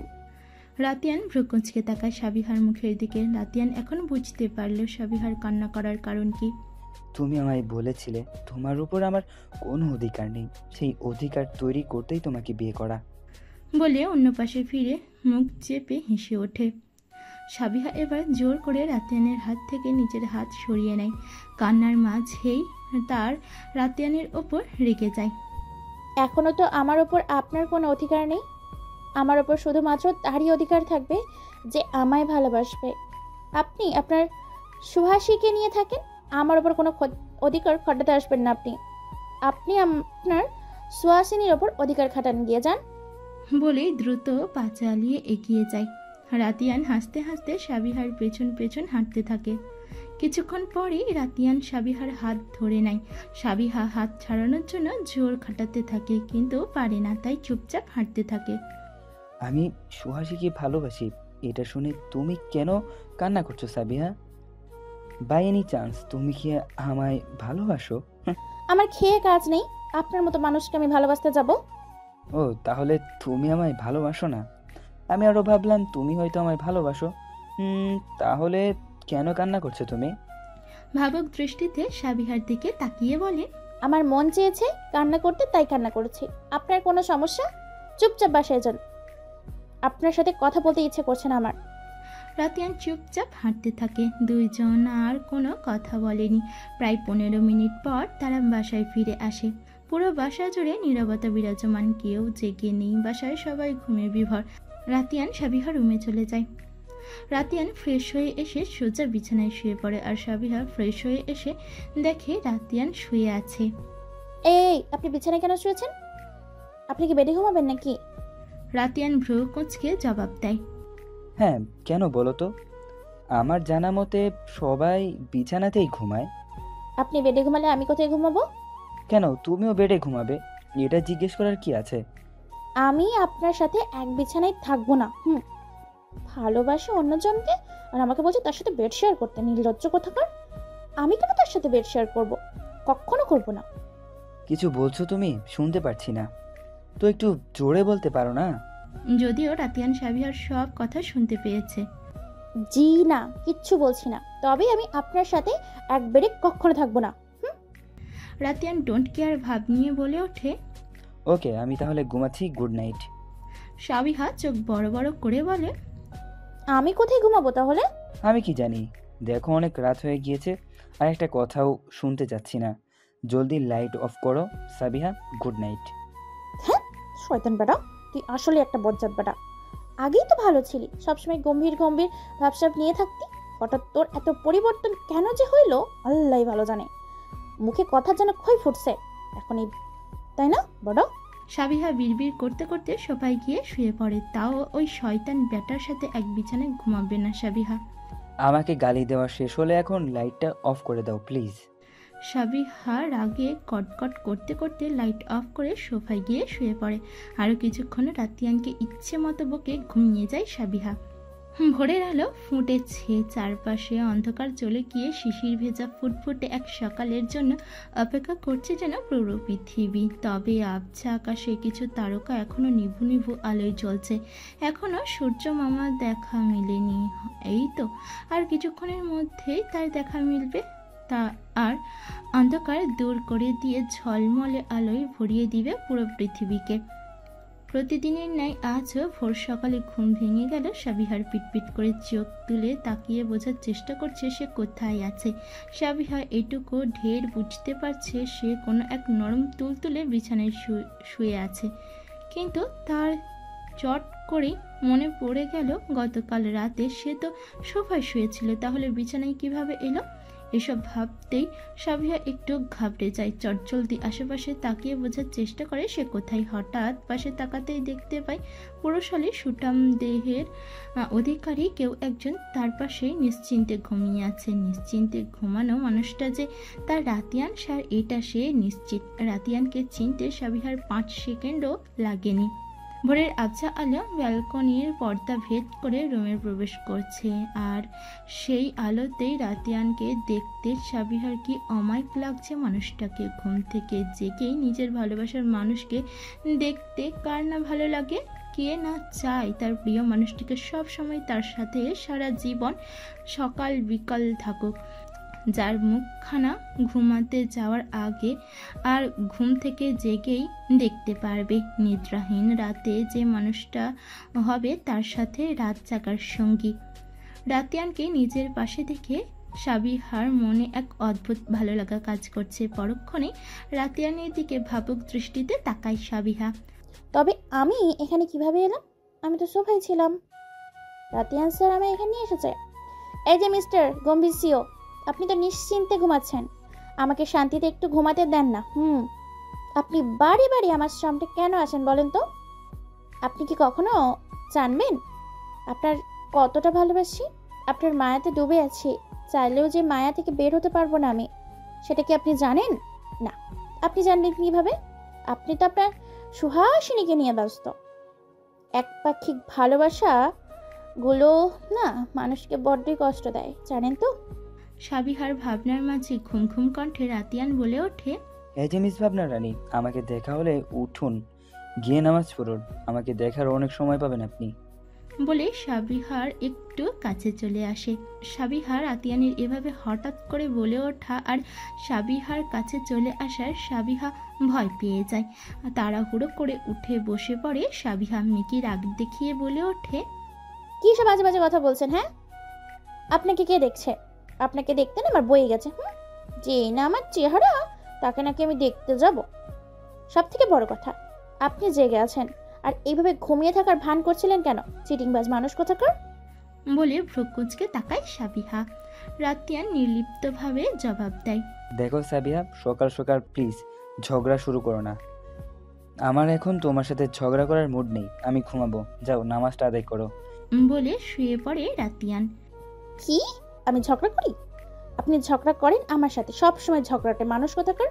আর হ্যাঁ, নামাজ আমি আদায় করবই, বুঝেছেন? আপনার বলতে হবে না, নিজে তো পড়ে নাই আবার আমায় বলে। বলে বিছানা থেকে নামার জন্য উদ্ধৃত হলেই রাতিয়ান গম্ভীর স্বরে বলে ওঠে, লিসেন, আমি তোমার মতো এমন নাক ডেকে ঘুমোই না। আজানের পরেই আমি নামাজ পড়ে আসছি মসজিদে গিয়ে, বুঝেছো? আর রাতে আমি তোমায় বিছানায় নিয়ে আসিনি, তুমি একাই এসেছো। কাজেই কথা বাদ দিয়ে তুমি তোমার কাজ করো, আমি ঘুমাবো। কি আমি একাই বিছানায় গিয়েছি? দেখুন একদম। সাবিহাকে থামিয়ে দিয়ে রাতিয়ান রাগী কণ্ঠে ধমকে বলে ওঠে, আরেকটি কথা শুনতে চাচ্ছি না আমি। রাতিয়ানের ধমকে চমকে যায়, তাই ভয়ে চুপচাপ ওয়াশরুমে চলে যায় আর রাতিয়ান ঘুমিয়ে পড়ে। সাবিহা ফ্রেশ হয়ে রাতিয়ানের দেওয়া ব্লু কালারের গ্রাউন্ড সেট পরে নেয়। রাতিয়ান সাবিহাকে 3 সেট গ্রাউন্ড দিয়েছে। রুমে এসেই দেখে রাতিয়ান বিছানায় উবু হয়ে ঘুমিয়ে বিভোর। সাবিহা এক পলক রাতিয়ানের দিকে তাকিয়ে ব্যালকনির দিকে পা বাড়ায়। রাতিয়ানের ব্যালকনিটা খুব পরিপাটি গোছানো। আসলে রাতিয়ান মানুষটাই খুব গোছানো পরিপাটি একজন মানুষ। তার ব্যালকনি এমন পরিপাটি থাকাই স্বাভাবিক বটে, তবে ব্যালকনিটা সাবিহার হলে এমন পরিপাটি থাকলে বরং সেটা হতো অস্বাভাবিক বিষয় হতো। ব্যালকনিতে কিছুক্ষণ দাঁড়িয়ে থাকে সাবিহা, তারপর চটজলদি পা বাড়ায় ব্যালকনি থেকে। উদ্দেশ্য তার নিচে যাওয়া। দরজা খুলে বের হয়ে যায় সাবিহা। নিচে নামতে সিরাজ চৌধুরীকে দেখতে পায়, হাতে নিউজ পেপার নিয়ে ড্রয়িং রুমের সোফাতে বসে আছেন। সাবিহাকে দেখে সিরাজ চৌধুরী বলে ওঠে, আরে আম্মা, উঠে পড়েছো? হ্যাঁ বাবা। বলে সিরাজ চৌধুরীকে সালাম করে নেয়। সুখী হও মা, আসো বসো এখানে। মর্জিনা, তুই কি চা দিবি নাকি? কিচেন থেকে মর্জিনা চিৎকার করে বলে ওঠে, খালুসান আইতাছি। সাবিহা বলে ওঠে, আমি চা বানিয়ে আনছি, আপনি বসুন বাবা। সাবিহা কিচেনে চলে যায়। আরে নতুন ভাবি, আপনি এইখানে আইছেন কেন? চা বানাবো, তুমি আমায় সব দেখিয়ে দাও। তারপর সাবিহা ঝটপট চা বানিয়ে নেয়। চা নিয়ে চলে যায় ড্রয়িং রুমে। সিরাজ চৌধুরী সাবিহার বানানো চা খেয়ে প্রশংসায় পঞ্চমুখ। বাবা মেয়েতে আরও কিছুক্ষণ গল্প করে তারপর সাবিহা রুমে চলে যায়, আর সিরাজ চৌধুরী কিছুক্ষণ পরেই কোনো এক কাজে চলে যায়, বাহিরে চলে যায়। রুমে গিয়ে দেখতে পাই রাতিয়ান স্যুট বুট পরে লাট সাহেব হয়ে দাঁড়িয়ে ফোনে যেন কি করছে। সাবিহা চুপচাপ বেডে গিয়ে বসে পড়ে। সে জানে রাতিয়ান অফিসিয়াল কোনো কাজে যাচ্ছে, তার কারণ তার শ্বশুরমশাই সিরাজ চৌধুরী বলেছেন রাতিয়ানের নাকি কোনো ইম্পর্টেন্ট কাজ আছে, তাই তাদের বৌভাতের অনুষ্ঠান আজকে নয় কালকে রাখা হয়েছে। আর তাই রিদির তারা চলে গেছে, একদম বৌভাতের অনুষ্ঠানে আসবে। রাতিয়ানের সাবিহার মামা মামিও চলে গেছে। সুফিয়া বেগমের মা হঠাৎ অসুস্থ হয়ে গেছে, কিন্তু কাইফা থেকে গেছে। কিন্তু রূপসা তাকে তার সাথে নিয়ে গেছে। সাবিহা 5 মিনিট যাবৎ বসে আছে, কিন্তু রাতিয়া নিজের মতো ফোনে ব্যস্ত, যেন রুমে কেউ নেই। সাবিহা রেগে গিয়ে রাতিয়ানের সামনে গিয়ে দাঁড়ায়। মেয়েকে রাগ দেখিয়ে বলে ওঠে, কোথায় যাচ্ছেন আপনি? রাতিয়ান ব্রুক কুঁচকে তাকায় সাবিহার দিকে, বলে ওঠে, কেমন যেন বউ বউ গন্ধ পাচ্ছি। কোথায় যাব না যাব তার জবাব দিতে চাচ্ছে। সাবিহা চোখ ছোট করে তাকায়। তবে বলেই যাই, একটা ইম্পর্টেন্ট মিটিং রয়েছে আমার, তারপর আমার সুহাসী। আর কিছু না বলেই বাসা থেকে বের হয়ে যায় রাতিয়ান। রাতিয়ানের অসম্পূর্ণ বলা কথাটা শুনে সাবিহার চোখ দুটো ছলছল করে ওঠে, ধাপ করে বিছানায় বসে পড়ে। তার মানে রাতিয়ান তার সুহাসিনীর সাথে দেখা করবে, তাকে বলে দিবে তার মনের কথা। আচ্ছা, সুহাসিনী যদি রাতিয়ানের জীবনে চলে আসে তখন তখন আমি কি করব? সারাদিন তার ব্যালকনিতে বসেই কেটে যায়। সারাদিন আর রুম থেকে বেরও হয়নি। সারাটা দিন কেটেছে তার কান্না করতে করতে চোখ মুখ ফুলে গেছে সাবিহার। সারাদিনে সে কিছুই খায়নি। রাত 11টা বেজে গেছে। সাবিহার চোখের জল মুছে ব্যালকনি থেকে রুমে চলে আসে। রুমে এসে ফ্রেশ হয়ে নেয়। এখনও রাতিয়ান বাসায় আসেনি। তাহলে কি তারা দুজন একসাথেই রয়েছে? এসব ভাবতে ভাবতে বিছানায় গিয়ে শুয়ে আছে। চোখের কোণ বেয়ে জল গড়িয়ে পড়ছে তার। কিছুক্ষণ পরে সাবিহা রুমে কারো উপস্থিতি টের পায়। চটজলদি চোখের জল মুছে নিয়ে উঠে বসে সাবিহা। আর তখনই রুমের লাইট জ্বলে ওঠে। সাবিহা চোখ তুলে তাকাতেই দেখতে পায় রাতিয়ান এসেছে। তাই সাবিহা অন্য পাশে ফিরে শুয়ে পড়ে। রাতিয়ান সাবিহার এমন ব্যবহারে কিছুটা অবাক হয়ে যায়। ব্রোকোজকে তাকিয়ে ফ্রেশ হতে চলে যায়। রাতিয়ান ফ্রেশ হয়ে ফিরে এসেও দেখে সাবিহা আগের মতোই অন্য পাশে ফিরে শুয়ে আছে। রাতিয়ান বুঝতে পারছে কোনো বিষয় নিয়ে সাবিহার মন খারাপ, কান্নাকাটিও করেছে। চোখ দেখেই বুঝতে পেরেছে রাতিয়ান। তাই তো ওই কান্না জড়িত মুখখানা দেখেই বুকের মাঝখানটায় ধুপ করে উঠেছিল। রাতিয়ান এবার সাবিহার কাছে যায়। সাবিহার পাশে বসে কোমল স্বরে জিজ্ঞেস করে, সাবিহা কি হয়েছে তোমার? কি হলো, কথা বলছো না কেন? কি হয়েছে বলো আমায়। সাবিহা এবার চুপ না থেকে ভাঙা কণ্ঠে বলে, কিছু হয়নি আমার, আমি এখন ঘুমাবো, প্লিজ যান এখান থেকে। তা বললে তো হবে না, কিছু তো হয়েছে তোমার। কি হয়েছে বলো আমায়। সাবিহা মেকি রাগ দেখিয়ে বলে ওঠে, আমার কথা ভাবতে হবে না আপনার। আপনি আপনার সুহাসিনীকে নিয়ে ভাবেন না? সারাদিন তো তার সাথেই ছিলেন, এখন কেন আমার খোঁজ নিতে আসছেন? রাতিয়ান এবারে বুঝতে পারে সাবিহার মন খারাপের কারণ।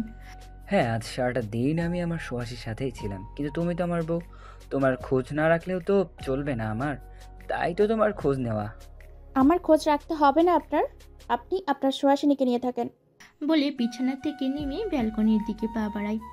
রাতিয়ান সাবিহার যাওয়ার দিকে তাকিয়ে হাসতে থাকে। রাতিয়ানের উঠে ব্যালকনিতে চলে যায়। সাবিহার পাশে গিয়ে দাঁড়ায়। রুমে চলো। সাবিহা চুপচাপ দাঁড়িয়ে আছে, তবে তার চোখ দুটো থেকে জল গড়িয়ে পড়ছে। সাবিহা চাচ্ছে না রাতিয়ানের সামনে কান্না করতে, কিন্তু চোখ জোড়া যেন বাদ মানছে না। রাতিয়ান সাবিহাকে নিজের দিক করে দাঁড় করায়। সাবিহাকে কান্না করতে দেখে সে ব্যস্ত হয়ে পড়ে। সাবিহাকে নিজের বুকে জড়িয়ে নেয়। মনে মনে ভাবতে থাকে সে নিজেই তার সুহাসীকে কষ্ট দিচ্ছে, কান্না করাচ্ছে, এতটা পাষণ্ড কাজ করছে, সে কিভাবে পারছে না। আর এক ফোঁটা চোখের জলও ঝরতে দিবে না রাতিয়ান তার সুহাসীর। সাবিহা সরে আসেনি, চুপটি করে পড়ে আছে রাতিয়ানের বুকের মাঝখানে। চোখের জলের সাথে সব কষ্ট ঝরে পড়ছে, যেন এভাবেই কেটে যায় কিছু সময়। পিনপতন নীরবতা ভেঙে রাতিয়ান সাবিহাকে ডেকে বলে ওঠে, সাবিহা। সাবিহা কথা বলে না, চুপটি করে রাতিয়ানকে আঁকড়ে ধরে দাঁড়িয়ে আছে। রাতিয়ান আবারও ডেকে ওঠে, এবারও সাবিহার কোনো জবাব দেয় না, শুধু মাথা তুলে রাতিয়ানের দিকে তাকায়। তারপর রাতিয়ানকে ছেড়ে দিয়ে দূরে সরে যায় সাবিহা। এভাবে দূরে সরে যাওয়ায় রাতিয়ান সাবিহার আরও কাছে চলে যায়। রুমে নিয়ে বেডে বসিয়ে দেয় সাবিহাকে, তারপর হাতে একটি প্যাকেট ধরিয়ে দেয়। সাবিহা চোখ রাঙিয়ে তাকিয়ে আছে রাতিয়ানের দিকে।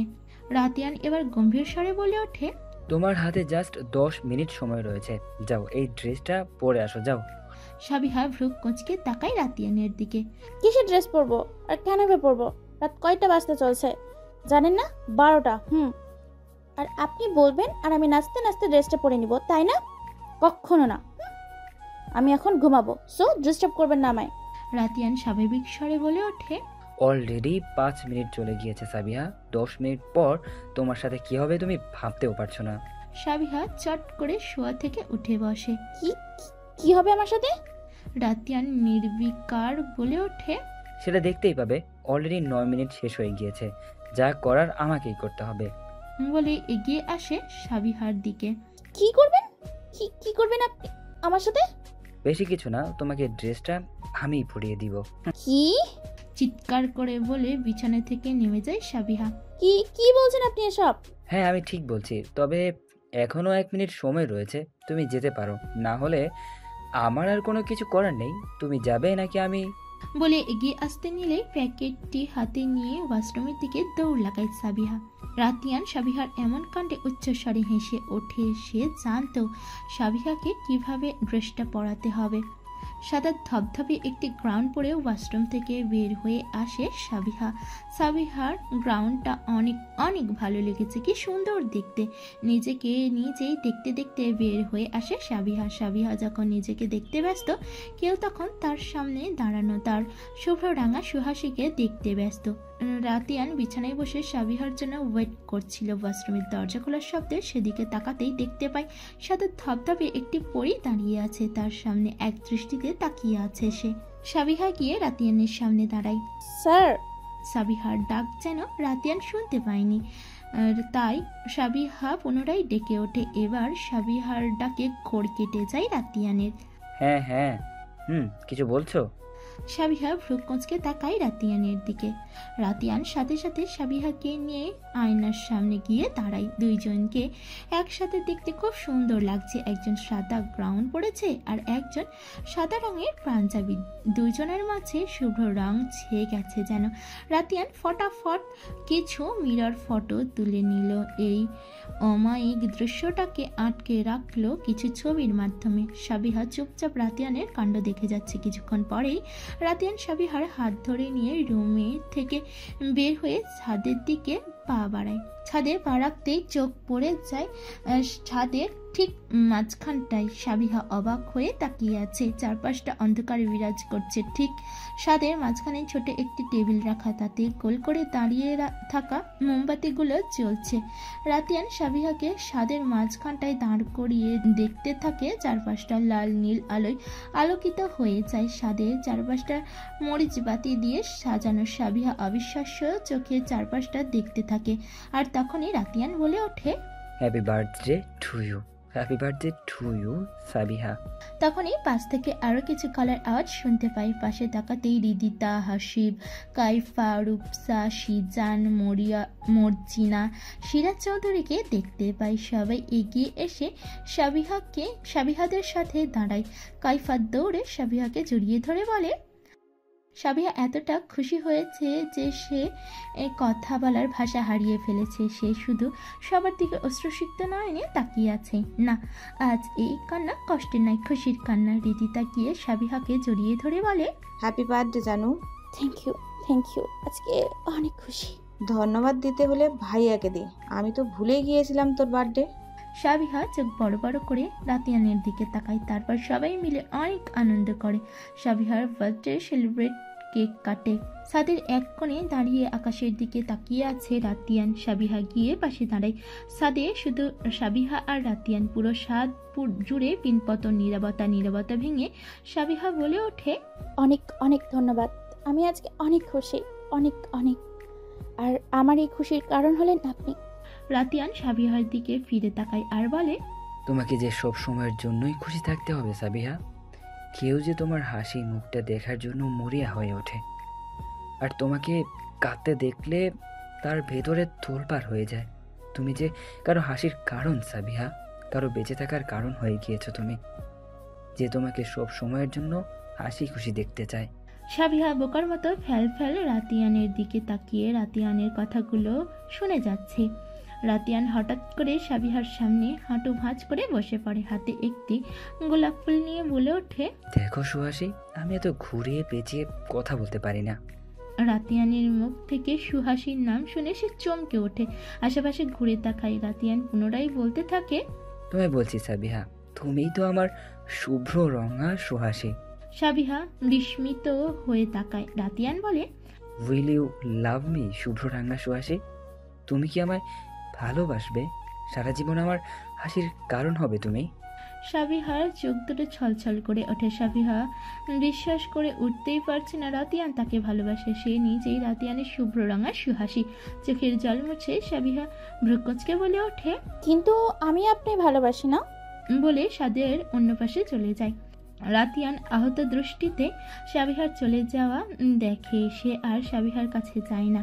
সে সাদের এক প্রান্তে দেয়াল ঘেঁষে দাঁড়িয়ে আকাশের দিকে তাকিয়ে থাকে।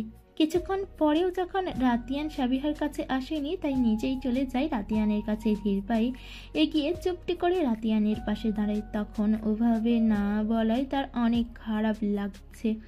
কেনই বা সে না করতে গেল? সে তো পাগলের মতো ভালোবাসে এই মানুষটাকে। যে মানুষটা আমায় এত ভালোবাসে, তাকে আমি এতটা কষ্ট দিয়ে ফেললাম। এখন কি সবার মতো সেও আমায় একা রেখে চলে যাবে? শুনুন, আমি আসলে আপনাকে এভাবে বলতে চাইনি। আসলে আর কিছু বলতে যাবে তার আগে রাতিয়ান তাকে থামিয়ে দেয়। রাতিয়ান সাবিহার দিকে না তাকিয়ে দূরের আকাশের পানে তাকিয়ে নরম স্বরে বলে ওঠে, শুধুমাত্র আমার খুশির জন্য আমি কাউকে কষ্ট দিতে চাই না। আর আমার মতো এমন গম্ভীর রাগী এমন রোবটিক মানুষকেই তুমিও বা কেন ভালোবাসতে যাবে? রাতিয়ানের এবার সাবিহার দিকে ফিরে তাকায়। আমি সিদ্ধান্ত নিয়ে নিয়েছি, যে আমায় ভালোবাসে না তাকে জোর করে তো আর আমার কাছে রাখতে পারি না। তোমাকে আমি জোর জবরদস্তি করব না আমার সাথে থাকতে। তবে এটা ভেবো না আমি তোমায় ভালোবাসি না। হ্যাঁ, আমি যেমন তোমায় অনেক ভালোবাসি, তেমন সারা জীবনের জন্য তোমাকে খুশি দেখতে চাই। আমি চাই তুমি সারা জীবন ভালো থাকো, যা আমার সাথে থাকলে হতে পারবে না। তুমি যেহেতু ভালোবাসো না, তবে তোমাকে আর আমার কাছে আটকে রাখতে চাই না আমি। তুমি চাইলেই এখনই এখান থেকে যেতে পারো, আমি কখনোই না করব না। তবে যদি না চাও, সকালেই তোমাকে তোমার বাসায় রেখে আসবো। বলে বড় বড় পা ফেলে সাদ থেকে নেমে যায় রাতিয়ান। শুনুন, মিউয়ে যাওয়া কণ্ঠে ডেকে ওঠে, কিন্তু রাতিয়ান দাঁড়ায় না। সাবিহা ধপ করে বসে পড়ে। ছলছল চোখে রাতিয়ানের চলে যাওয়া দেখে। সে তো একটু অভিমান করে বলেছিল, তাই বলে কি তার এতটা সিরিয়াস হতে হবে? আমার ভালোবাসা কি তিনি বুঝে না? সবসময় কি সব উত্তর হ্যাঁ বলে সম্মতিসূচক অর্থ বোঝাতে হয়? আপনি আমার মনের কথা বুঝেন না? আমি ভালোবাসি আপনাকে, ভালোবাসি। ওই আমার সাথে যে এতদিন লুকোচুরি খেললো, সবসময় সুহাসিনীর কথা বলতো, তখন কি আমি কষ্ট পেতাম না? আমায় রেখে আসবেন? আমি থাকবো না আপনার সাথে, চলে যাব, আমি এখনই চলে যাব। সাবিহা কিছুক্ষণ পরে সাদ থেকে হন্তদন্ত হয়ে রুমে চলে আসে। রুমে এসে পুরো রুমে রাতিয়ানকে খুঁজতে থাকে, কিন্তু রাতিয়ান পুরো রুমে কোথাও নেই, ওয়াশরুমেও নেই। তাই দৌড়ে ব্যালকনিতে যায়। সেখানেও রাতিয়ানকে না পেয়ে হাউমাউ করে কেঁদে ওঠে। প্রায় 20 মিনিট পর রাতিয়ান রুমে আসে। ড্রিম লাইটের আলোতে রুমটা হালকা আলোকিত হয়ে আছে। রুমে এসে রাতিয়ান কোনো দিকে না তাকিয়ে ওয়াশরুমে চলে যায়। ওয়াশরুম থেকে বের হয়ে লাইটস অফ করতে বেডে চোখ পড়ে। বেডে সাবিহাকে না দেখতে পেয়ে চমকে ওঠে রাতিয়ান। সে যখন সাদ থেকে চলে আসে, তখন সাবিহার বলা সব কথা রাতিয়ান শুনতে পায়। এটাও শুনতে পায় সে চলে যাবে, কিন্তু রাতিয়ান গুরুত্ব না দিয়ে নেমে যায় সাদ থেকে। বাসা থেকে বের হয় তখন ঘড়িতে 1:36 আর এখন প্রায় 2টো বাজতে চলেছে। রাতিয়ান ভেবেছিল সাবিহা রুমে চলে আসবে, তাই আর বেশি গুরুত্ব দেয়নি ব্যাপারটা। কিন্তু এখনও সাবিহাকে রুমে না দেখে রাতিয়ানের ভয় পেয়ে যায়। চটজলদি ব্যালকনির দিকে পা বাড়ায়, সেখানেও সাবিহাকে পায় না রাতিয়ান। পুরো রুমে কোথাও নেই, ব্যালকনিতেও নেই, কোথায় যাবে এত রাতে? সাবিহা কোথায় গেল? সে আবার আসলে বাসা থেকে বের হয়ে যায়নি তো? আমি তো সাবিহাকে ছাদে রেখে চলে এসেছি, এখনো ছাদে বসে নেই তো? দৌড়ে ছাদে চলে যায়। পুরো ছাদে কোথাও সাবিহাকে পায় না। পুরো বাসা খোঁজেও যখন সাবিহাকে পায় না, তখন রাতিয়ানের মনে অজানা ভয় এসে ভর করে।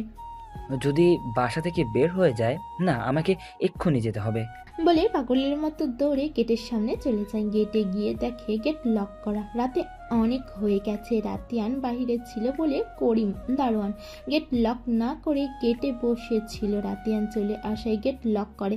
গেট থেকে একটু দূরেই করিমের রুম। এত রাতে আর কেউ বের হবে না বলে রুমে চলে গেছে করিম। রাতিয়ান কি করবে ভেবে পাচ্ছে না, তবে তাকে আগে বাসা থেকে বের হতে হবে। রাতিয়ান সাথে সাথে করিমকে কল করে। যেহেতু করিম মাত্রই গিয়ে শুয়েছে, তাই কল দেখার সাথে সাথে কল রিসিভ করে ওঠে। রিসিভ করার সাথে সাথে রাতিয়ান বলে ওঠে, চাচা গেটের চাবি কোথায়? আমার এক্ষুনি বাইরে যেতে হবে, তাড়াতাড়ি বলো, ইমিডিয়েট। আসতেছি আব্বা। বলে শোয়া থেকে উঠে বসে। কিন্তু বাবা, তুমি এত রাতে কোথায় যাবা? তুমি তো মাত্রই বাইরে থেকে আসলা, এত রাতে আবার কোথায় যাবা? বলতে বলতে গেটের সামনে চলে আসে করিম। রাতিয়ানকে এমন অস্থির হতে দেখে বলে ওঠে, কি হয়েছে আব্বা? এমন অস্থির লাগতেছে কেন তোমারে? আর এত রাতে কোনে যেতে আব্বা? রাতিয়ান জরুরি তলবে বলে ওঠে, চাচা এখন কথা বলার সময় নেই, আমাকে বাইরে যেতেই হবে। সাবিহা বাইরে আছে, তাড়াতাড়ি চলো, গেট খুলে দাও। শান্ত হও আব্বা, আম্মা তো বাসায়। রাতিয়ান এবার শান্ত হয়ে বলে, বাসায় মানে? বাসায় নেই চাচা, পুরো বাসা খুঁজে নিয়েছে আমি। কি গো আব্বা, আম্মা বাইরে থাকবো কেন? কিছুক্ষণ আগে আম্মা আইসা কইল বাইরে যাব।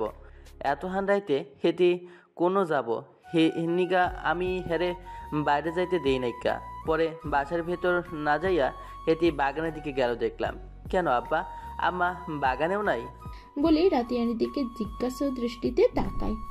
রাতিয়ান করিমের কথার উত্তর না দিয়ে দৌড়ে চলে যায় বাগানের দিকে। করিম অবাক চোখে তাকায়। কিছুক্ষণের মধ্যে পুরো আকাশে মেঘের আনাগোনা। মনে হচ্ছে কিছুক্ষণ সময় পরে ঝঙ্কার তুলে ঝুম বৃষ্টি শুরু হয়ে যাবে। ছোট ছোট বৃষ্টির কণা পড়ে জানান দিচ্ছে তারা যে কোনো সময় চলে আসবে তাদেরকে ভিজিয়ে দিতে। বাগানের মাঝখানে গোল হয়ে 3টি বেতে চেয়ার রাখা, তার এক কোণে একটি সিঙ্গেল বেঞ্চ রাখা। রাতিয়ান বাগানে যেতেই সাবিহাকে দেখতে পায়। সাবিহাকে দেখতে পেয়েই রাতিয়ানের অশান্ত মনটা নিমেষেই শান্ত হয়ে যায়। ধীর পায়ে এগিয়ে যায় সাবিহার দিকে। সাবিহা চুপটি করে বেঞ্চে বসে নিচের দিকে চেয়ে হালকা আওয়াজে গুঙিয়ে কেঁদে চলেছে। রাতিয়ান সাবিহার সামনে গিয়ে দাঁড়ায়। রাতিয়ান নরম কণ্ঠে সাবিহাকে ডেকে ওঠে, সাবিহা। সাবিহা রাতিয়ানের ডাকে চোখ তুলে তাকাতেই রাতিয়ানকে দেখতে পেয়ে জড়িয়ে ধরে হাওমাও করে কেঁদে ওঠে। রাতিয়ানও পরম আবেশে জড়িয়ে নেয় তার সুহাসীকে বুকের মাঝে জড়িয়ে নিয়ে তার অশান্ত মনটাকে শান্ত করে নেয়। এতক্ষণে অস্থিরতা নিমেষেই যেন গায়েব হয়ে যায়। সাবিহা কান্না করতে করতে বলে ওঠে, এই আপনার ভালোবাসা? আপনি আমায় ভালোই বাসেন না। ভালোবাসলে আপনি আমাকে এইভাবে বলতেই পারতেন না। আপনিও আমায় ভালোবাসেন না। আমি যাদের আঁকড়ে ধরে বাঁচতে চাই তারা সবাই আমায় একা করে চলে যায়। সবার মতো আপনিও আমায় একা রেখে চলে যাবেন, তাই না? প্লিজ আমায় একা রেখে চলে যাবেন না। ছোট থেকে সব হারাতে হারাতে আজ আমি নিঃস্ব। হারার মতো কিচ্ছু নেই আমার কাছে। আপনাকে হারাতে চাই না আমি, বলে শক্ত করে জড়িয়ে ধরে। রাতিয়ান মুচকি হেসে গম্ভীর স্বরে বলে ওঠে, আমাকে তো তুমি ভালোবাসো না, তবে কেন হারাতে চাও না? সাবিহা কান্না করতে করতেই চটজলদি জবাব দিয়ে দেয়, ভালোবাসি আপনাকে। বুঝেন না আপনি? আমি আপনাকে ভালোবাসি। রাতিয়ান স্বাভাবিক স্বরে জবাব দেয়, সত্যি ভালোবাসো? হুম। আচ্ছা এখন কান্না থামাও, আর কান্না করলে চলে যাব।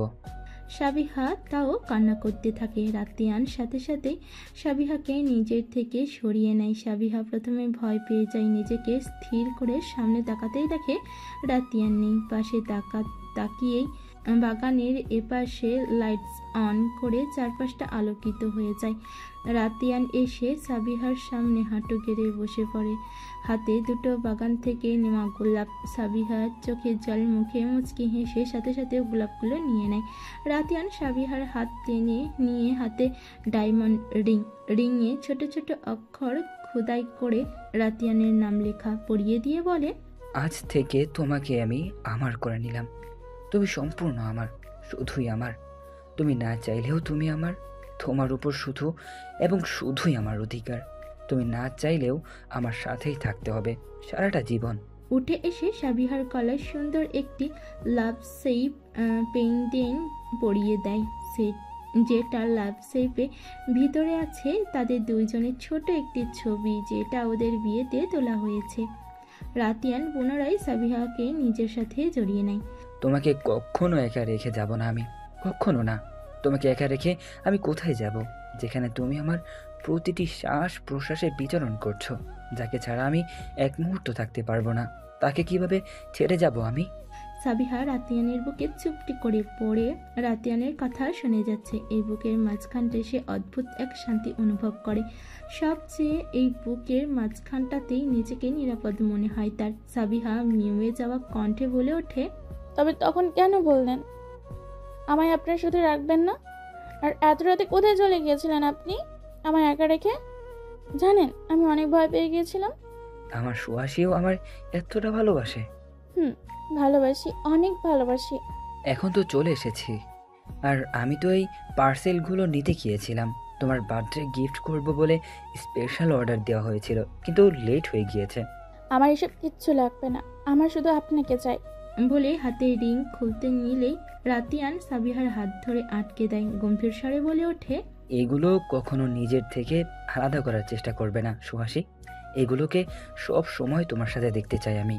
সাবিহা আর কিছু বলে না। রাতিয়ান সাথে সাথে সাবিহাকে কোলে তুলে নেয়। ঘটনার আকস্মিকতায় সাবিহা ভয় পেয়ে চোখ বন্ধ করে নেয়। রাতিয়ান হেসে ওঠে। সাবিহা ভেবে উঠতেই পারেনি রাতিয়ান এভাবে তাকে কোলে তুলে নিবে। পিটপিট করে চোখ খুলে রাতিয়ানকে হাসতে দেখে মেকি রাগ দেখিয়ে বলে, এটা কি ধরনের মজা? কথায় কথায় কেন কোলে তুলে নেন আপনি? নামান বলছি, নামান আমায়। রাতিয়ান ডোন্ট কেয়ার ভাব নিয়ে বলে ওঠে, আমার একমাত্র বউকে আমি কোলে তুলে নিয়েছি, তাতে তোমার কি? তোমাকে কে বলেছে আমার আর আমার বউয়ের মাঝে নাক গলাতে? সাবিহা রাতিয়ানের কথাই রেগে যায়। চোখ পাকিয়ে তাকাতেই রাতিয়ান সাবিহার থেকে চোখ সরিয়ে বাসার দিকে পা বাড়ে। সাবিহা মুখ পাকিয়ে অন্য পাশে তাকায়। রুমে আসতে না আসতেই ঝপ ঝপ ঝংকার তুলে ধরনের বুকে বৃষ্টি নেমে পড়ল। রাতিয়ান রুমে এসেই রাতিয়ান সাবিহাকে সোজা ওয়াশরুমে পাঠিয়ে দেয়। কান্না করতে করতে সাবিহার চোখ মুখ ফুলে ফেঁপে গেছে একদম। সাবিহা ফ্রেশ হয়ে এসে দেখে রাতিয়ান শুয়ে তার মোবাইল স্ক্রল করছে। সাবিহা লজ্জায় চুপটি রাতিয়ানের পাশে অনেকটা জায়গা অন্য পাশে ফিরে শুয়ে পড়ে। রাতিয়ান শোয়া থেকে উঠে পড়ে। কিছুক্ষণ পরে লাইটস অফ করে দিয়ে এসে সাবিহার দিকে ফিরে নিজের জায়গায় শুয়ে পড়ে। সাবিহা চোখ অফ করে শক্ত করে শুয়ে আছে। অসম্ভব পরিমাণ লজ্জা লাগছে। সে চাইছে না রাতিয়ানের দিকে ফিরে তাকাতে। তার ভিতরে এক অদ্ভুত অনুভূতি হচ্ছে। বুকের মাঝে জোরে জোরে আওয়াজ করে ধকধক করছে। সাবিহা জোরে জোরে শ্বাস নিতে থাকে। বৃষ্টিময় রাত, চারপাশে শুধু বৃষ্টি, ঝমঝম বৃষ্টির আওয়াজ। কিছুক্ষণ পরে সাবিহা বুঝতে পারে রাতিয়ান তার একদম কাজ ঘেঁষে শুয়ে আছে। সাবিহা সেখান থেকে সরতে নিলেই রাতিয়ান সাবিহাকে নিজের বাহু ডোরে জড়িয়ে নেয়। সাবিহা চোখ মুখ অফ করে চুপটি করে পড়ে থাকে রাতিয়ানের বুকের মধ্যেখানে। তারপর আমি আর কিছু কমু না। তারপর পরের ঘটনা তোমরা জানো। এক বৃষ্টিময় রাতে পূর্ণতা পায় দুইজনের ভালোবাসা। একে অন্যের মাঝে হারিয়ে যায়। একে অন্যকে উষ্ণতায় ভরিয়ে দেয়। জীবনে কষ্ট না থাকলে কেউ কখনো সুখকে উপলব্ধি করতে পারবে না। সুখকে সঠিকভাবে উপভোগ করার জন্য হলেও দুঃখকে প্রয়োজন। দুঃখ না থাকলে পুরো জীবনটা একঘেয়েমিতে ছেয়ে যেত। দুঃখ আর সুখ যেন একে অপরের পরিপূরক। কেটে গেছে দুটো বছর। এই গত 2টি বছরে সাবিহার জীবন পুরো পাল্টে গেছে। জীবনে অনেক কিছুই হারিয়েছে, অনেক আপনজনকে হারিয়েছে, কিন্তু মহান আল্লাহ তাআলা তাকে আবার নিরাশ করেননি। সিরাজ চৌধুরীর মতো একজন বাবা পেয়েছে সে। রাতিয়ানের মতো একজন মানুষকে নিজের করে পেয়েছে যে তাকে পাগলের মতো ভালোবাসে। এতটা ভালো যে কেউ কাউকে বাঁচতে পারে তা রাতিয়ানকে না দেখলে বিশ্বাস করতো না সাবিহা কখনোই ভাবতেও পারেনি তার কপালে মহান আল্লাহ তাআলা এতটা সুখ লিখে রেখেছিল। এত সুখ কি তার কপালে সইবে, নাকি আবারও সবকিছু হারিয়ে ফেলবে সে? সাবিহা বেডে গাল ফুলিয়ে বসে জোড়া চোখে রাতিয়ানকে দেখছে। রাতিয়ান ড্রেসিং টেবিলের সামনে দাঁড়িয়ে অফিসের জন্য রেডি হচ্ছে। সাবিহাকে গাল ফুলিয়ে বসে থাকতে দেখে সাবিহার দিকে ফিরে নরম কণ্ঠে বলে, কেন এমন জেদ করছো তুমি বলো তো? কেন এত ছেলে মানুষই করো তুমি? আমার কথা কেন শুনতে চাও না তুমি? শুনুন, আপনার সাথে আমি কথাই বলবো না। রাগ করবে? কথা বলবে না? তবে এই সই, তবে তোমাকে আমি রোশানের বার্থডেতে নিয়ে যাচ্ছি না। সাবিহা ভ্রু কোঁচকে তাকায় রাতিয়ানের দিকে। প্লিজ নিয়ে যান না, এমন কেন করছেন আপনি? ডক্টর তোমায় কি বলেছে বলো তো? অনেক সাবধানে থাকতে বলেছে, একদম বেড রেস্টে। যেখানে এই অবস্থায় আমি তোমায় বাইরে নিয়ে যাব না। সাবিহার কাছে গিয়ে সাবিহা নিজের সাথে জড়িয়ে নিয়ে বলে, তোমার কথা কেন ভাবছো না? আর আমাদের পিচ্ছির কথাই বা কেন ভাবছো না তুমি বলো তো? আমি তোমাকে আর আমার মাটাকে নিয়ে কতটা চিন্তিত তুমি কেন বুঝো না? আমি আগের বারের মতো কিছু চাই না সাবিহা। সাবিহার মুখ কালো হয়ে যায়। সাবিহা প্রেগনেন্ট 8 মাস 10 দিন চলছে। এর আগেও একবার কনসিভ করেছিল। সাবিহার প্রেগনেন্সিতে সবাই খুব খুশি হয়েছিল। পুরো চৌধুরী বাড়িতে খুশির ঝলকে ঝলমল করে ওঠে, কিন্তু সেই খুশি বেশি দিন স্থায়িত্ব ছিল না। প্রেগনেন্সি 2 মাসের মাথায় সাবিহার পেটে হঠাৎ করে তীব্র ব্যথা শুরু হয়। তখন রাতিয়ান হসপিটালের করিডোরে বসেছিল। রিদিতাকে নিয়ে হসপিটালে এসেছিল। রিদিতা প্রেগনেন্ট ছিল। হসপিটালে নিয়ে আসার পর রিদিতার ফুটফুটে এক ছেলে বাবু হয়। বাবুটাকে দেখে রাতিয়ানের অনেক খুশি হয়। সে ভাবতে থাকে তারও এমন ফুটফুটে ফুলের মতো একটি বেবি আসবে, যার ছোট ছোট হাত পা থাকবে। মিষ্টি একটা বেবি আসবে তাদের ঘরে, তাকে বাবা বাবা বলে ডাকবে। তখনই রাতিয়ানের ফোনে কল আসে, আর কলটা সিরাজ চৌধুরী করেছে। কল করে জানান সাবিহার কথা। হসপিটাল থেকে পাগলের মতো ছুটে যাই বাসায়। গিয়ে দেখে তার শুভ্ররঙা সুহাসী অসহ্য যন্ত্রণায় ছটফট করছে পাশেই মর্জিনা বসে। রাতিয়ান সাথে সাথে সাবিহাকে হসপিটালে নিয়ে যায়। সাবিহা সুস্থ থাকলেও তার অনাগত সন্তানটাকে হারিয়ে ফেলে। মিসক্যারেজ হয়ে যায়। বেবি হারানোতে সাবিহা মানসিকভাবে ভেঙে পড়ে। নাওয়া খাওয়া বাদ দিয়ে ঘরের কোণে মনমরা হয়ে বসে থাকতো। সাবিহাকে এভাবে কেউ দেখতে কারোর ভালো লাগতো না।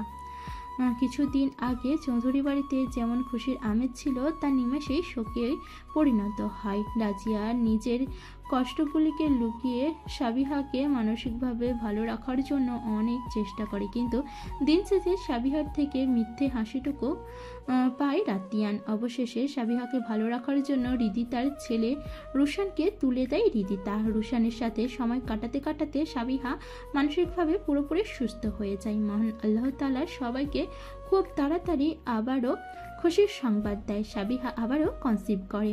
আমি রুশানকে দেখব, আর রুশান বার্থডেতেও যাব। প্লিজ নিয়ে যান না, প্লিজ। আর আমার সাথে তো আপনি আছেনই। তুমি আমার কথা শুনবে না তাই তো? আচ্ছা যাও, নিয়ে যাব, তবে এক শর্তে। কি শর্ত? আমাকে তুমি করেই বলতে হবে। রাতিয়ান সাবিহার পায়ের কাছে হাঁটু কেড়ে বসে সাবিহার পেটে হাত রেখে বলে, জানো বাবা, তোমার মাম্মা খুব পচা। বিয়ের 2টি বছর চলছে, তোমার মাম্মা এখনো আমায় স্যার ডাকে, আর আপনি বলে। এটা কি ঠিক বলো তো? বলে পেটে একটি চুম্বন করে দেয়। সাবিহা রাতিয়ানের মাথায় চুল ঠিক করতে করতে ভাবতে থাকে, কে জানতো এই মানুষটা আমায় এতটা আগলে রাখবে, এতটা ভালোবাসবে আমায়। ভালোবাসার কি এক অদ্ভুত মায়া, যে মায়াতে জড়িয়ে হাজার হাজার বছর কাটিয়ে দেওয়া যাবে। কে বলবে উনি আমাদের সেই গম্ভীর সিও, সেই রাগী গম্ভীর মানুষটা আজ কতটা পরিবর্তন। কি হলো, কথা বলছো না কেন? সাবিহা কিছু বলবে তখনই রুমের বাহিরে কারো আওয়াজ শোনা যায়। রাতিয়ান বসা থেকে উঠে ড্রেসিং টেবিলের সামনে গিয়ে দাঁড়ায়। বাহিরে থেকে সিরাজ চৌধুরী ডেকে ওঠেন। আম্মা। সিরাজ চৌধুরী প্রতিদিনে সকালে সাবিহার সাথে দেখা করে মাঝে মাঝে নিজ হাতে খাইয়ে দিয়ে যায়। হ্যাঁ বাবা, আসো না বলে দাঁড়াতে নিলেই সিরাজ চৌধুরী, পাকনামি কেন করছো? বসো, ওঠা লাগবে না। সাবিহা চুপ করে বসে পড়ে। রাতিয়ানের রেডি হওয়া শেষ, তবুও রেডি হওয়ার ভান করতে থাকে। সাবিহা রাতিয়ানের দিকে তাকিয়ে দাঁত চেপে হাসতে থাকে। রাতিয়ান সাবিহার দিকে রাগী দৃষ্টিতে তাকায়, যেন চোখ দিয়ে গিলে খাবে। সিরাজ চৌধুরী কিছুক্ষণ সাবিহার সাথে কথা বলে চলে যায়। সাবিহা সিরাজ চৌধুরীর যাওয়ার পানে তাকিয়ে আছে। সিরাজ চৌধুরীর দরজা পর্যন্ত যাওয়ার পরে রাতিয়ান সাবিহার একদম কাছে চলে যায় আর রেগে বলে, হাসছিলে কেন? খুব মজা লাগছে তাই না? ও মা, আমি কি এখন আপনার জন্য হাসতেও পারবো না? আর আপনিই তো বলেন আমার সবসময় হাসার জন্য, এখন থেকে কি হাসবো না নাকি? তোমার সাথে তর্ক ঝগড়া করার মুড নেই আমার। অফিস যেতে হবে। বাই, সাবধানে থেকো প্লিজ। আমার মামাটার খেয়াল রেখো। সাবিহার কপালে ভালোবাসার শব্দ করে ভালোবাসার পরশ দিয়ে চলে যেতে নিলেই সাবিহা মায়াভরা কণ্ঠে বলে ওঠে, নিয়ে যাও না রোশনের বার্থডেতে। কথাটা শোনার সাথে সাথে রাতিয়ানের চলন্ত পা জোড়া থেমে যায়। চটপট পিছু ফিরে সাবিহার সামনে গিয়ে অবিশ্বাস্য চোখে চেয়ে বলে, কি বললে? কিছু বলেছো তুমি? শুনতে পাইনি আমি, আবার বলো। বলছি নিয়ে যান আমার রোশনের বার্থডেতে। কেন এমন করছেন? আমি যেতে চাই। আচ্ছা, আমার সুহাসী যখন এত করে বলেছে তবে তাই হবে। বিকেলে তৈরি হয়ে থাকেন মিস। সাবিহার মন খুশিতে নেচে ওঠে। এক সপ্তাহ ধরে ছেলেটাকে দেখতে পারছে না, আজকেই দেখতে পাবে। রাতিয়ান সাবিহাকে এমন খুশি দেখে মুচকি হেসে বাসা থেকে বের হয়ে যায়। সাবিহার সাথে সাথে ব্যালকনিতে যায়। রাতিয়ানকে বাই বলে রুমে চলে আসে।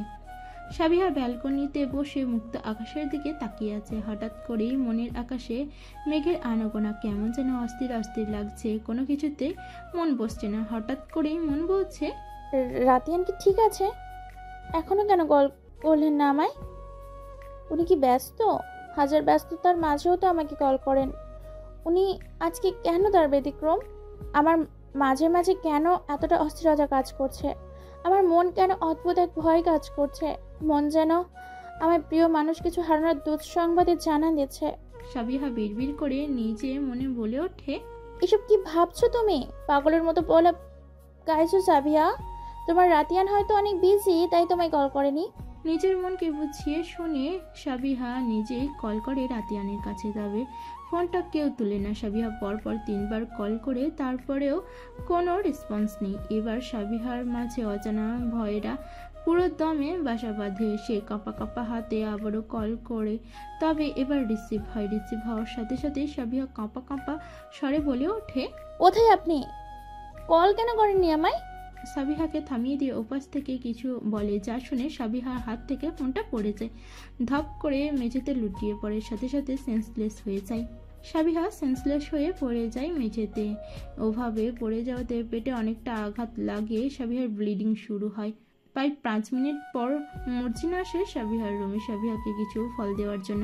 রুমে এসে মর্জিনা সাবিহাকে রুমে না দেখে ওয়াশরুমের দিকে গিয়ে ডেকে ওঠে, কিন্তু কোনো সাড়া শব্দ পায় না। মর্জিনা টি টেবিলে ফলগুলো রেখে ব্যালকনির দিকে পা বাড়ায় সাবিহাকে ডাকার জন্য। ব্যালকনিতে গিয়ে সাবিহাকে ওভাবে পড়ে থাকতে দেখে চটজলদি সাবিহার কাছে যায়। কাছে গিয়ে দেখে সাবিহার চারপাশে রক্তের বন্যা বয়ে যাচ্ছে। অমনি চিৎকার করে কেঁদে সিরাজ চৌধুরীকে ডেকে ওঠে, ও খালু গো, তাড়াতাড়ি আহেন। দৌড়ে দরজার কাছে গিয়ে ডেকে বলে, সিরাজ চৌধুরী নিজের রুমে ছিলেন।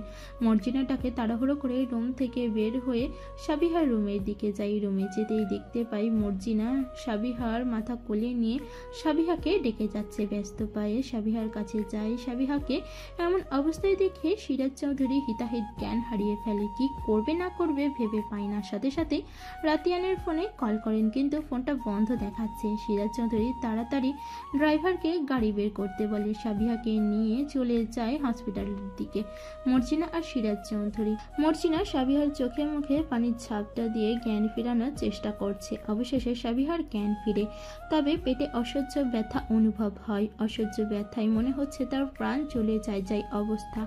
চোখ মিলে তাকানোর চেষ্টা করতেও পারছে না সাবিহা, শুধু পেটে হাত দিয়ে দাঁতে দাঁত চেপে কষ্ট সহ্য করার চেষ্টা করছে আর বলছে, রাতিয়ান কোথায়? উনি ঠিক আছেন তো? গত 3 ঘন্টা যাবৎ হসপিটালের বেডে নিস্তেজ হয়ে পড়ে আছে সাবিহাকে হসপিটালে আনার সাথে সাথে ডক্টর অপারেশন করতে হবে বলে জানিয়ে দিয়েছে, না হলে বাচ্চা সহ মায়েরও প্রাণের ঝুঁকি রয়েছে বলে দেয়।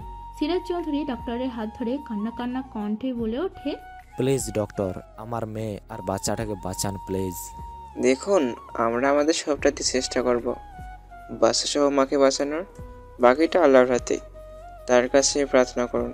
সিরাজ চৌধুরী থাপ করে বসে পড়ে, মনে মনে হাজারবার আল্লাহকে ডাকতে থাকে। মর্জিনা দাঁড়িয়ে দাঁড়িয়ে চোখের জল ফেলছে আর ভাবছে কি থেকে কি হয়ে গেল এসব। অপারেশন না করা হলে বাচ্চাটাকে বাঁচানো যাবে না বলে ডক্টর জানিয়েছে। অপারেশন করার আগে সাবিহাকে রক্ত দিতে হবে, কেননা সাবিহার শরীর থেকে অনেক ব্লাড ঝরে গেছে। এই অবস্থায় সাবিহার অপারেশনও করা যাবে না, এতে সাবিহার প্রাণের ঝুঁকি আছে। সৌভাগ্য যে হসপিটালে সাবিহার ব্লাড গ্রুপ ম্যাচ করে রক্তও পাওয়া যায়। হসপিটাল থেকে সাবিহাকে ব্লাড দেওয়া হয়। অবশেষে সাবিহার অপারেশন শুরু হয়ে যায়। এদিকে সিরাজ চৌধুরী কিছুই বুঝতে পারছে না, এই বয়সে এত চাপ নিতে পারছে না সে, এমনিতেই হার্টের রোগী সে। একদিকে তার মেয়ের এই অবস্থা, অন্যদিকে তার ছেলের কোনো খোঁজ পাওয়া যাচ্ছে না। সে পাগলের মতো রাতিয়ানকে কল করতে থাকে, তবে বারবারই ফোন বন্ধ বলে। এবার সিরাজ চৌধুরী সিজানকে কল করে, একবার রিং হওয়ার সাথে সাথে সিজান ফোনটা তুলে সবটা বলে।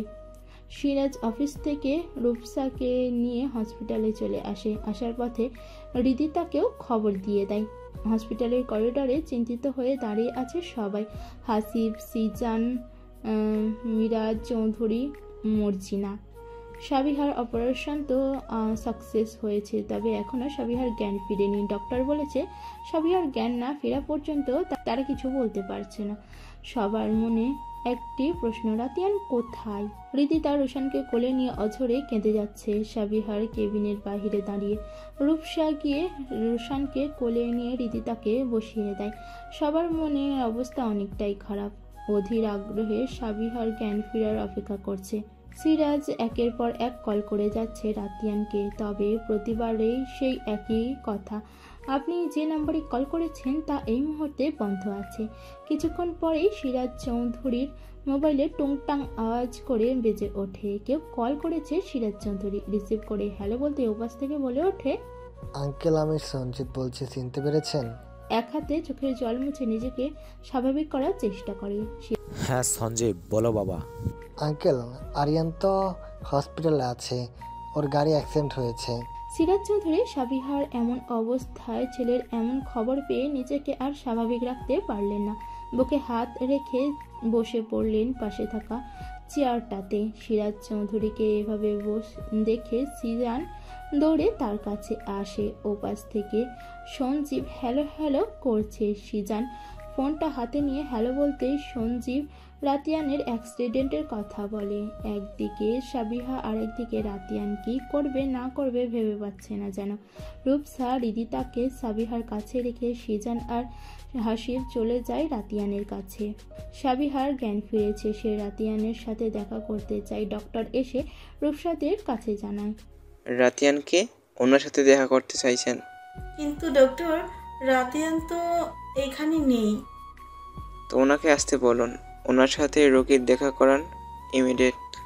রোগীর কন্ডিশন কিন্তু পুরোপুরি ভালো না, কোনোভাবে উনি যেন উত্তেজিত না হয় খেয়াল রাখবেন বলেই ডাক্তার চলে যায়।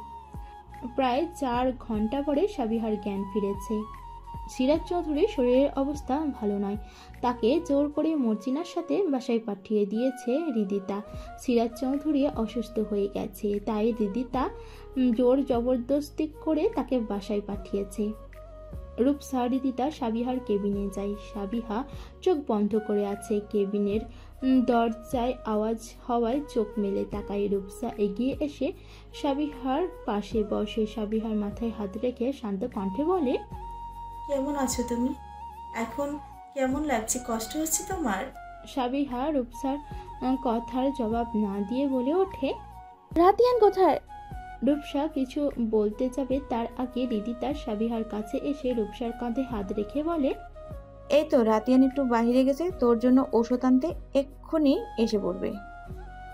রিদিতা, আমায় মিথ্যে বলিস না প্লিজ। আমার রাতিয়ান কোথায় আছে, কেমন আছে এখন? আমি এক্ষুনি রাতিয়ানকে দেখতে চাই। বলে নড়তে নিলেই ব্যথা পেয়ে শব্দ করে ওঠে। রিদিতা গিয়ে সাবিহাকে শান্ত করার চেষ্টা করে বলে, মিথ্যা কেন বলবো সাবিহা, রাতিয়ান সত্যি ওষুধ নিতে গেছে, এসে পড়বে এক্ষুনি। যেখানে ওর কান্না করার মতো শক্তিটুকু নেই, পাগলের মতো কাঁদতে কাঁদতে বলতে শুরু করে, আমার রাতিয়ান, প্লিজ যদি একবার বল না রাতিয়ান ঠিক আছে। আমি যদি একবার ওনাকে দেখতে চাই, প্লিজ একবার। উনি ঠিক আছে বল, তাই না? তখন যে ফোনে বলছিল রাতিয়ানের অ্যাক্সিডেন্ট হয়েছে, তা মিথ্যে বল। আমার রাতিয়ানের কিচ্ছু হয়নি, কিচ্ছু হয়নি, তাই না? বল না কিচ্ছু হয়নি। রিদিতা গিয়ে সাবিহার হাত জড়িয়ে কেঁদে ওঠে। মাত্র কিছু সময়ের ব্যবধানে মেয়েটার কি অবস্থা হয়ে গেছে, মুখটা শুকিয়ে গেছে। মহান আল্লাহ তাআলা বারবার কেন ওর সাথে এমনটা করে? যখনই একটু সুখের দেখা পায় তখনই সব কিছু ছিনিয়ে নেয়, নিঃস্ব করে দেয়। না জানি রাতিয়ান ভাইয়া কেমন আছে এখন। সাবিহাকে এভাবে কান্না করতে দেখে নার্স বলে ওঠে, করছেন আপনারা? যান এখান থেকে, এতটা সময় এখানে থাকা যাবে না। সাবিহাকে এভাবে উত্তেজিত হতে দেখে সাবিহাকে ঘুমের ইঞ্জেকশন পুশ করা হয়। ধীরে ধীরে সাবিহা শান্ত হয়ে ঘুমিয়ে যায়। চোখের কোণ বেয়ে এক ফোঁটা জল গড়িয়ে পড়ে। রিদিতা কান্না করতে করতে কেবিন থেকে বেরিয়ে আসে। রূপসা কেবিনে সাবিহার পাশে বসে অঝরে চোখের জল ফেলে। ঘড়িতে রাত 10টা। সাবিহার বেডের পাশে বসে সাবিহার হাত জড়িয়ে নিজে নীরবে চোখে জল ফেলল রাতিয়ান। মাথায় হাতে পায়ে ব্যান্ডেজ, মুখে কিছু জায়গায় ছিলে গেছে, রক্ত জমাট বেঁধে লাল হয়ে আছে। নিজের অ্যাক্সিডেন্টে যতটা কষ্ট হয়নি, তার সুহাসীকে এই অবস্থায় দেখে যেন ভিতরটা দুমড়ে মুচড়ে যাচ্ছে। নিজেকে পাগল পাগল লাগছে। নিজের চোখের সামনে তার সুহাসীকে যে আবার দেখতে পারবে এটা কখনো ভাবেনি সে। কিন্তু তাকে যে এই করুণ অবস্থায় দেখবে এটা সে সহ্য করতে পারছে না। অফিসে যাওয়ার পথে তাদের গাড়ি অ্যাক্সিডেন্ট হয়। মালগাড়ি ট্রাকের সাথে ধাক্কা খায় তাদের গাড়িটা একদম দুমড়ে মুচড়ে যায়। ড্রাইভার গাড়ি থেকে ছিটকে বাহিরে এসে আরেকটি গাড়ির চাকায় নিচে গিয়ে পড়ে। সেখানেই তার মৃত্যু হয়। রাতিয়ান গাড়িতেই থাকে, তবে গুরুতরভাবে আহত হয়। আশেপাশে সবাই হৈ হৈ করতে করতে দৌড়ে আসে। লোকজন মিলে রাতিয়ান ও ড্রাইভারের লাশ পাশের হসপিটালে নিয়ে যায়। সেখানেই পড়ে রয় দমড়ে যাওয়া গাড়ি। অ্যাক্সিডেন্টের পর্বে রাতিয়ান সাবিহাকে কল করার জন্য ফোন বের করে। কল করতে যাবে তখনই অ্যাক্সিডেন্ট হয়। কিছু লোক ঘটনাস্থলে দাঁড়িয়ে আছে। গাড়ি থেকে ফোনের টুংটাং আওয়াজ আসতেই সেখানে থাকা একটি ছেলে গিয়ে ফোনটা নিয়ে রিসিভ করে বলে অ্যাক্সিডেন্টের কথা আর একজন মারা গেছে। কিন্তু ওপাশ থেকে কোনো সারশব্দ না পেয়ে একটু সয়ে এসে দুইবার হ্যালো বলার সাথে সাথে কেউ একজন থাবা মেরে ফোনটা নিয়ে দৌড়ে পালায়। ছেলেটা বুঝতে বাকি নেই ফোনটা ছিনতাইকারীর হাতে পড়েছে। তারপর থেকেই রাতিয়ানের ফোনটা অফ। রাতিয়ানকে হসপিটালে নিয়ে যাওয়া হয়েছে যে হসপিটালে, সেই হসপিটালের ডক্টর সঞ্জীব রাতিয়ানকে দেখার সাথে সাথে চিনতে পারে, সাথে সাথে রাতিয়ানের চিকিৎসা শুরু করে দেয়। সঞ্জীব পেশায় ডক্টর। সঞ্জীব হলো রাতিয়ানের ফ্রেন্ড। রাতিয়ান আর সাবিহার রেজিস্ট্রির সময় ছিল সঞ্জীব। রাতিয়ানকে এমন অবস্থায় দেখে সঞ্জীবের মাথায় কোনো ভাবনা আসছেনি। রাতিয়ানের পুরোপুরি চিকিৎসা করে তারপর সে রাতিয়ানের বাসায় খবর দেয়। রাতিয়ানের অবস্থাও খুব একটা ভালো না। সিজান হাসিব যখন যায় তখনও রাতিয়ানের জ্ঞান ফিরেনি। রাতিয়ানের জ্ঞান ফিরেছে। সিজান হাসিব কেবিনে যায় রাতিয়ানের সাথে দেখা করার জন্য। রাতিয়ানের বেডের পাশে দাঁড়াতেই রাতিয়ানের এমন অবস্থাও সিজানদের জিজ্ঞাসা করে ওঠে, সাবিহা কেমন আছে? ঠিক আছে তো? নিজের এমন অবস্থাও কেউ যে অন্য কারো কথা ভাবতে পারে তা রাতিয়ানকে না দেখলে বোঝা যেত না। এখনো তার সব চিন্তাভাবনা সবটা জুড়ে সাবিহা। সিজান হাসিব নিজেরা নিজের দিকে তাকিয়ে হালকা হাসার চেষ্টা করে বলে ওঠে, সাবিহা ভালো আছে স্যার। আপনি এখন কেমন আছেন? রাতিয়ান গম্ভীর কণ্ঠে বলে ওঠে, আমি এখন ভালো আছি সিজান। তখনই হাসিবের ফোনে কল আসে আর কলটা রিদিতা করেছে, তাই একটু দূরে গিয়ে রিসিভ করে। হ্যালো হাসিব, সাবিয়াকে এখন তো ঘুমের ইঞ্জেকশন দেওয়া হয়েছে, এরপর সাবিয়াকে কি বলে শান্ত রাখবো? কিছু একটা করো রাতিয়ান, ভাইয়ার অবস্থা ভালো না, এমন অবস্থায় ভাবির কথা বলা যাবে না রিদিতা। হাসিবের বলা কথাগুলো রাতিয়ান সবটুকু শুনতে না পারলেও কিছুটা শুনতে পায়। সিজানকে থমকিয়ে সব জানতে চাইলে সিজান সাবিহার কথা বলে দেয়। রাতিয়ান ওই অবস্থায় সাবিহার কাছে আসতে চায়, কিন্তু ওর পক্ষে একা আসা সম্ভব ছিল না। তাই সিজান আর হাসিব রাতিয়ানের এমন পাগলামের জন্য সঞ্জীবকেও আসতে হয় রাতিয়ানের সাথে। বর্তমানে সাবিহার বেডের পাশে বসে আছে রাতিয়ান। সাবিহার কপালে ছোট করে একটি চুমু এঁকে দিয়ে বিড়বিড় করে বলে ওঠে, তোমার অনেক কষ্ট হয়েছে তাই না? আর আমার সুহাসীর এমন কষ্টে পাশে থাকতে পারেনি। আর যদি তোমার কিছু হয়ে যেত আমি কিভাবে বাঁচতাম সুহাসী? আজ বেঁচে তো গিয়েছি, তবে তুমি না থাকলে তো জীবন্ত লাশ হয়ে যেতাম। তোমাকে এভাবে দেখতে যে খুব কষ্ট হচ্ছে আমার। শরীর থেকে যে মনের ব্যথাটা কষ্ট বেশি দিচ্ছে সুহাসী। তুমি ছাড়া যে এই রাতিয়ান নিঃস্ব। বলে হাত দুটো মুঠোয় পুরে একটি চুমু খায়। 5 বছর পর। দেখো বড় মা, বড় বাবা আমার বার্থডেতে যাবে, তোমার নয়। গম্ভীর স্বরে বলে চলে যেতে নিলে একটি পিচ্চি মেয়ে মিষ্টি কণ্ঠে বলে ওঠে, না সবাই আমার বার্থডেতে আসবে। সবলেই গাল ফুলিয়ে কান্নার ভান করতে করতে ড্রয়িং রুমের দিকে দৌড় লাগায়। তার পেছন পেছন রুশানও ড্রয়িং রুমের দিকে যায়। ড্রয়িং রুমে সবাই মিলে কোনো বিষয় নিয়ে আলোচনা করছে। পিচ্চি মেয়েটা দৌড়ে রাতিয়ানের কাছে গিয়ে কান্না করতে করতে বলে ওঠে, বাবাই নূতন ভাই বলে তোমরা থাকবে না। ভাইয়ার বার্থডেতে তো দাবা, তাহলে আমার বার্থডেতে কি তোমরা কেউ থাকবে না? রাতিয়ান পিচ্চিটাকে কোলে তুলে নিয়ে কপালে চুমু এঁকে দিয়ে বলে ওঠে, কে বলেছে মাম্মা তোমার বার্থডেতে আমরা সবাই থাকবো? এমনকি তোমার রোশন ভাইয়া আর তোমার রিদিতা আম্মুও থাকবে। পিচ্চিটা একটি মিষ্টি হাসি দিয়ে রাতিয়ানের গলা জড়িয়ে বলে ওঠে, সত্যি বলতো থাকবা, আমার বার্থডেতেও থাকবা। কি মজা থাকবে, আমার বার্থডেতেও থাকবে।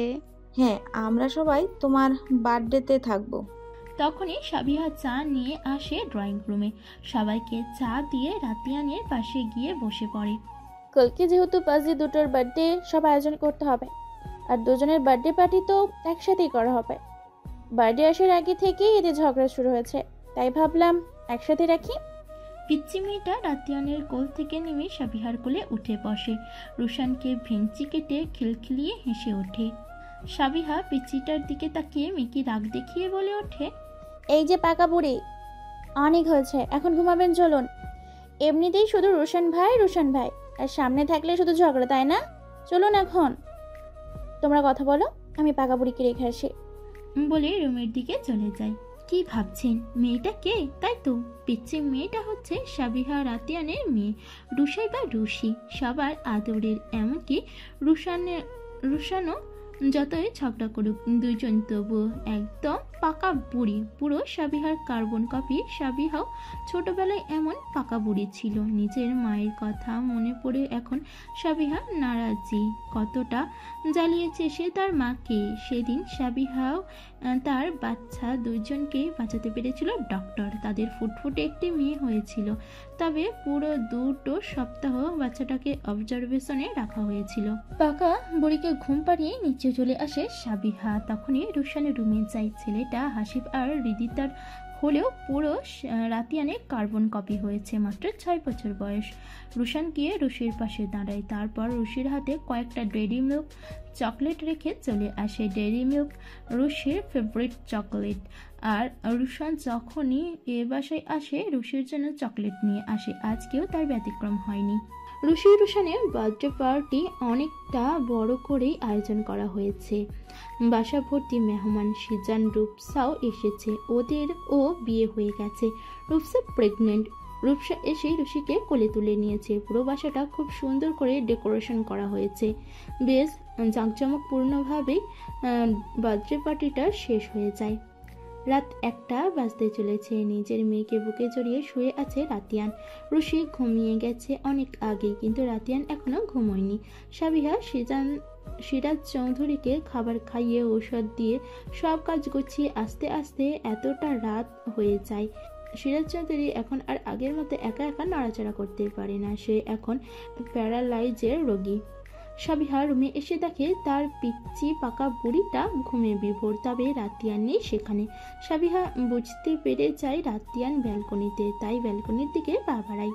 মুক্ত আকাশের পানে তাকিয়ে আছে রাতিয়ান। সাবিহা গিয়ে তার পাশে দাঁড়ায়, কারো উপস্থিতি টের পেয়ে রাতিয়ান পাশে তাকায়। রাতিয়ান জানে সাবিহা ছাড়া কেউ নয়, হলেও তাই সাবিহা এসে দাঁড়িয়েছে।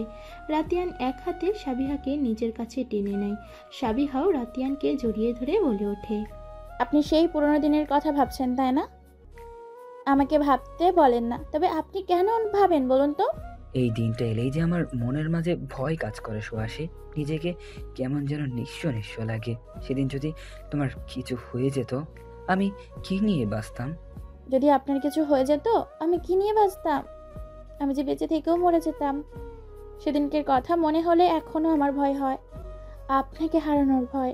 আপনাকে হারালে হয়তো আমি এবার শেষ হয়ে যেতাম, তবে মহান আল্লাহ তাআলা এবার আমাকে নিঃস্ব করে দেননি।